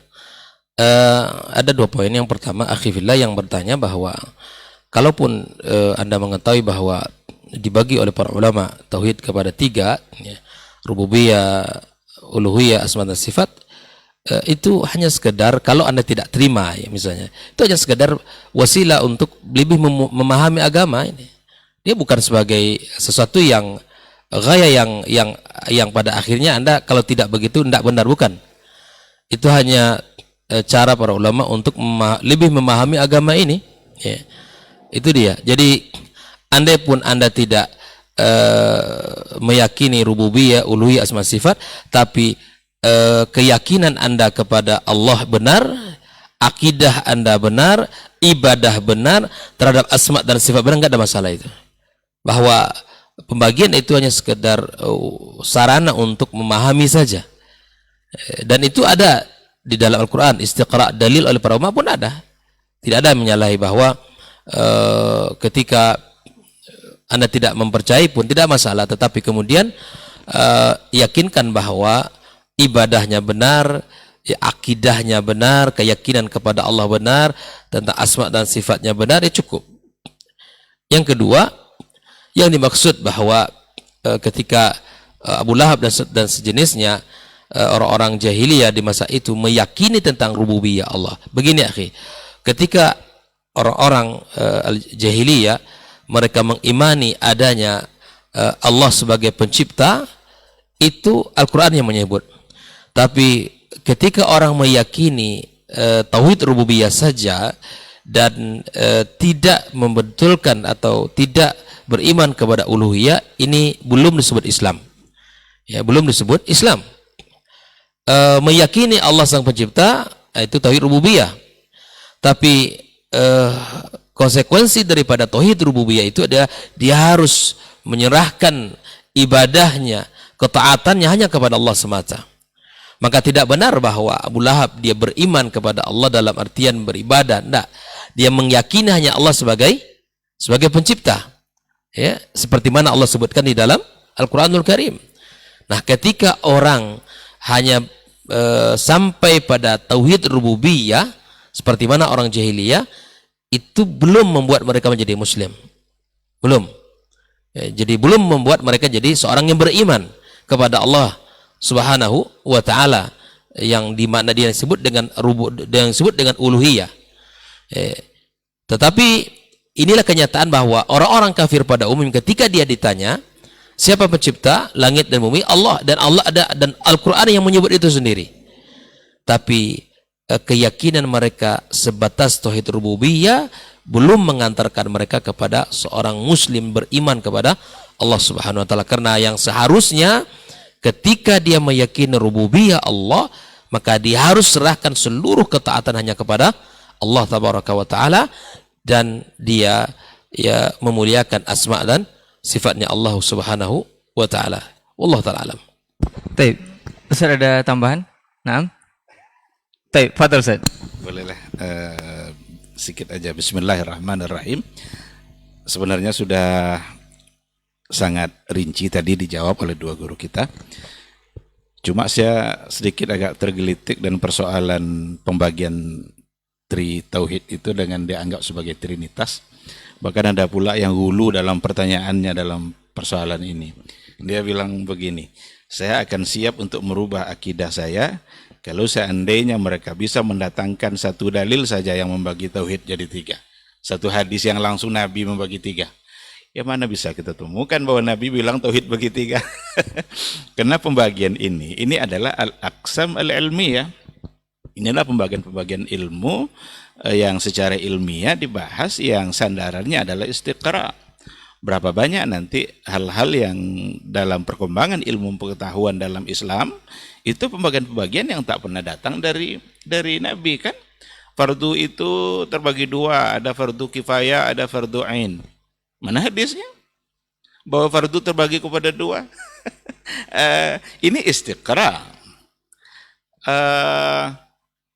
Kalam itu, kalimat itu dalam ilmu nahwu itu terbagi 3. Ada fi'il, ada isim, ada huruf. Ini trinitas juga nih. Berarti ini trinitas dalam ilmu nahwu ini. Jadi cobalah cerdas sedikit kenapa gitu. Pakai akal sedikit, jangan asal ngomong aja. Maka pembagian 3 tauhid itu, kalaupun Nabi tidak langsung membaginya, tapi berdasarkan istiqra'nya para ulama, memang semua tauhid akan kembali kepada salah satu yang 3 ini. Coba saja sebutkan tauhid mana saja, akan kita buktikan dia akan kembali kepada salah satu yang 3 ini. Nah, justru pembagian-pembagian yang mereka buatlah yang mungkin ada yang tidak masuk. Ketika dibatasi jumlah sifat hanya segini, kita bisa mengatakan, coba sifat ini kira-kira masuknya kemana? Tapi untuk tauhid, coba ambil tauhid mana saja, kita masukkan nanti ke salah satu dari yang 3 ini. Karena berdasarkan istiqra para ulama itu bukan baru, itu dari dulu. Bahkan katanya dalam bahasa rububiyah uluhiyah itu sudah ada pada masa ulama dahulu. Ibnu Hibban, Imam Al-Qurtubi, At-Tabari itu katanya sudah menyebutkan istilah-istilah rububiyah dan uluhiyah dalam persoalan tauhid. Nah, jadi orang-orang yang menganggap 3 tauhid ini sebagai trinitas itu samalah dengan orang-orang yang menganggap 3 pembagian kalimat tadi itu trinitas dalam ilmu nahwu. Saya kira itu. Terima kasih. Baik, fadhal Ustaz. Dr. Helmi mengingatkan saya pada pembagian juga. Tak ada satupun golongan dalam Islam itu juga membagi tauhid itu. Misalnya al-Asy'ariyah wal Maturidiyah membagi tauhid juga 3, trinitas juga jadinya. Ada tauhidul zat, tauhidul as-sifat, tauhidul af'al. Berarti juga Trinitas. Coba cari hadis satu pun yang mengatakan Nabi membagi tauhid menjadi 3. Tauhidul zat, tauhidul sifat, tauhidul afal.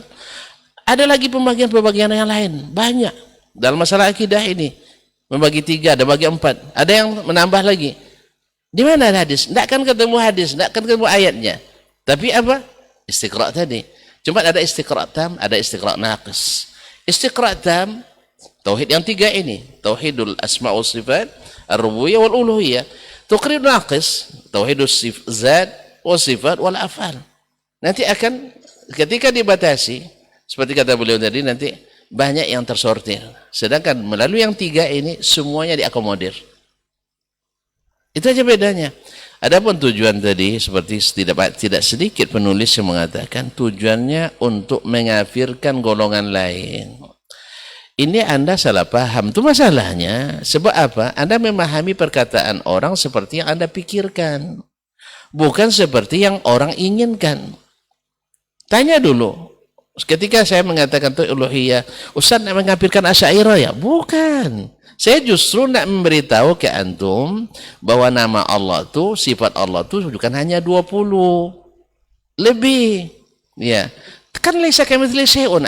Mari saya ajarkan laisa kamitslihi syai'un itu biar tepat maknanya. Misalnya ain. Ya, mata. Tinggal kita pasangkan laisa kamitsli ainihi ainun. Tidak ada mata yang semisal mata Allah. Daripada antum menolak. Sebab banyak sekali dalil tentang itu. Al-Quran dan hadis Nabi SAW. Daripada antum mentakwil dengan makna yang tak ada Quran hadis, lebih baik mengikuti makna Al-Quran dan hadis. Tidak bertentangan laisa kamitslihi syai'un. Tapi banyak ulama kata bertentangan. Berarti ulama tadi mungkin barangkali wallahu alam kurang menelaah Al-Quran dan Sunnah. Hanya fokus pada ayat-ayat itu. Buktinya ayat itu aja diulang-ulang terus dalam kitab-kitabnya. Buktinya itu. Ayat-ayat yang lain semuanya ditakwil. Sehingga tidak dianggap sebagai ayat tauhid. Padahal Al-Quran semuanya isinya tauhid. Al-Hadis isinya semuanya tauhid. Sehingga Anda menjadi alergi juga dengan ngaji tauhid. Sehingga dibuatlah. Kalau ngaji tauhid berarti ciri khas orang-orang keras. Ya subhanallah. Berarti antum secara tidak langsung menuduh Nabi orang keras. Padahal beliau fabima rahmati minallahi linta lahum wa ma arsalnaka illa rahmatan lil alamin. Makanya jangan jadikan dulu, kan itulah terbayang dulu zombie yang terbayangkan itu masalahnya. Alhamdulillah. Buktinya banyak orang yang dulu juga seperti antum yang mengatakan tauhid ini dibahas supaya mengafirkan golongan lain, lalu dia curi-curi dengar. Lama-lama kecantol namanya, lalu ikut kajian. Ternyata dia aman sampai hari ini, tidak ada yang merasa takut belajar tauhid. Dulu asalnya juga, mohon maaf, ini istilah aswaja ini kan sudah dikorupsi, istilahnya sudah dikapling orang. Padahal kita aswaja juga sebenarnya, tapi mereka tidak, sudah jadi merek tertentu gitu. Bahwa aswaja itu mesti tauhid asma sifatnya 20. Bukan. Aswaja itu alus sunnah wal jamaah, yang menerapkan sunnah dan menjaga jamaah. Jadi siapapun yang menerapkan sunnah dan menjaga jamaah persatuan umat itu adalah ahlus aswaja. Dalam Indonesia disingkat. Tapi aswaja sekarang enggak. Kalau enggak ikut ini berarti antum tidak aswaja. Bukan. Makanya ayo dah ngintip-ngintip lah dulu, intip dulu, habis itu nanti kalau ada tertarik nanti baru. Jadi maknanya bukan untuk mengkafirkan orang, bukan untuk menghalalkan darah orang. Kalau ada ya sebagian yang mengatakan itu berarti ngaji tauhidnya belum benar. Ya jangan ngambilnya dari tindakan orang-orang yang masya Allah. Awalnya dia baru ngaji 3 hari, habis itu bersemangat luar biasa. Bukan itu. Itu tidak diambil ilmu dari orang seperti itu. Ambil ilmu dari orang yang memang menuntut ilmu dan paham. Alhamdulillah kita punya para ulama, punya para dai, para ustadz yang bisa menjelaskan. Atau menjadikan sikap orang yang baru ngaji 3 hari, lalu masuk ke orang jual air kelapa, tengoknya tidak sama dengan pengajian dengan kita, ini tidak jadi beli di situ. Bukan ini tidak dijadikan patokan yang seperti ini. Wallahu musta'an. Cep, Masya Allah, tabarakallah. Jazakallah khairan Ustaz untuk penjelasannya. Memang satu pertanyaan di 2 poin ini menjadi jawabannya cukup gamblang, dan mudah-mudahan apa yang sudah dijabarkan oleh masing-masing guru kita tadi ini bisa bermanfaat dan menjadi ilmu untuk kita semuanya. Jadi bukan hulu yang sebenarnya dalam artian yang sebenarnya, tapi sesudah apa yang sudah dijabarkan oleh para guru-guru kita tadi. Mudah-mudahan apa yang sudah kita bahas untuk kesempatan pagi hari ini kita tutup saja Ustaz. Bisa bermanfaat untuk kita semua. Afwan untuk semua salah kata dan khilaf bicara. Jazakumullah khairan untuk Ustaz semua atas ilmunya. Insyaallah pekan depan kita akan ketemu lagi dengan tema yang berbeda insyaallah. Kita tutup dengan doa kafaratul majelis. Subhanakallahumma wa bihamdika asyhadu an la ilaha illa anta astaghfiruka wa atubu ilaik. Wassalamualaikum warahmatullahi wabarakatuh.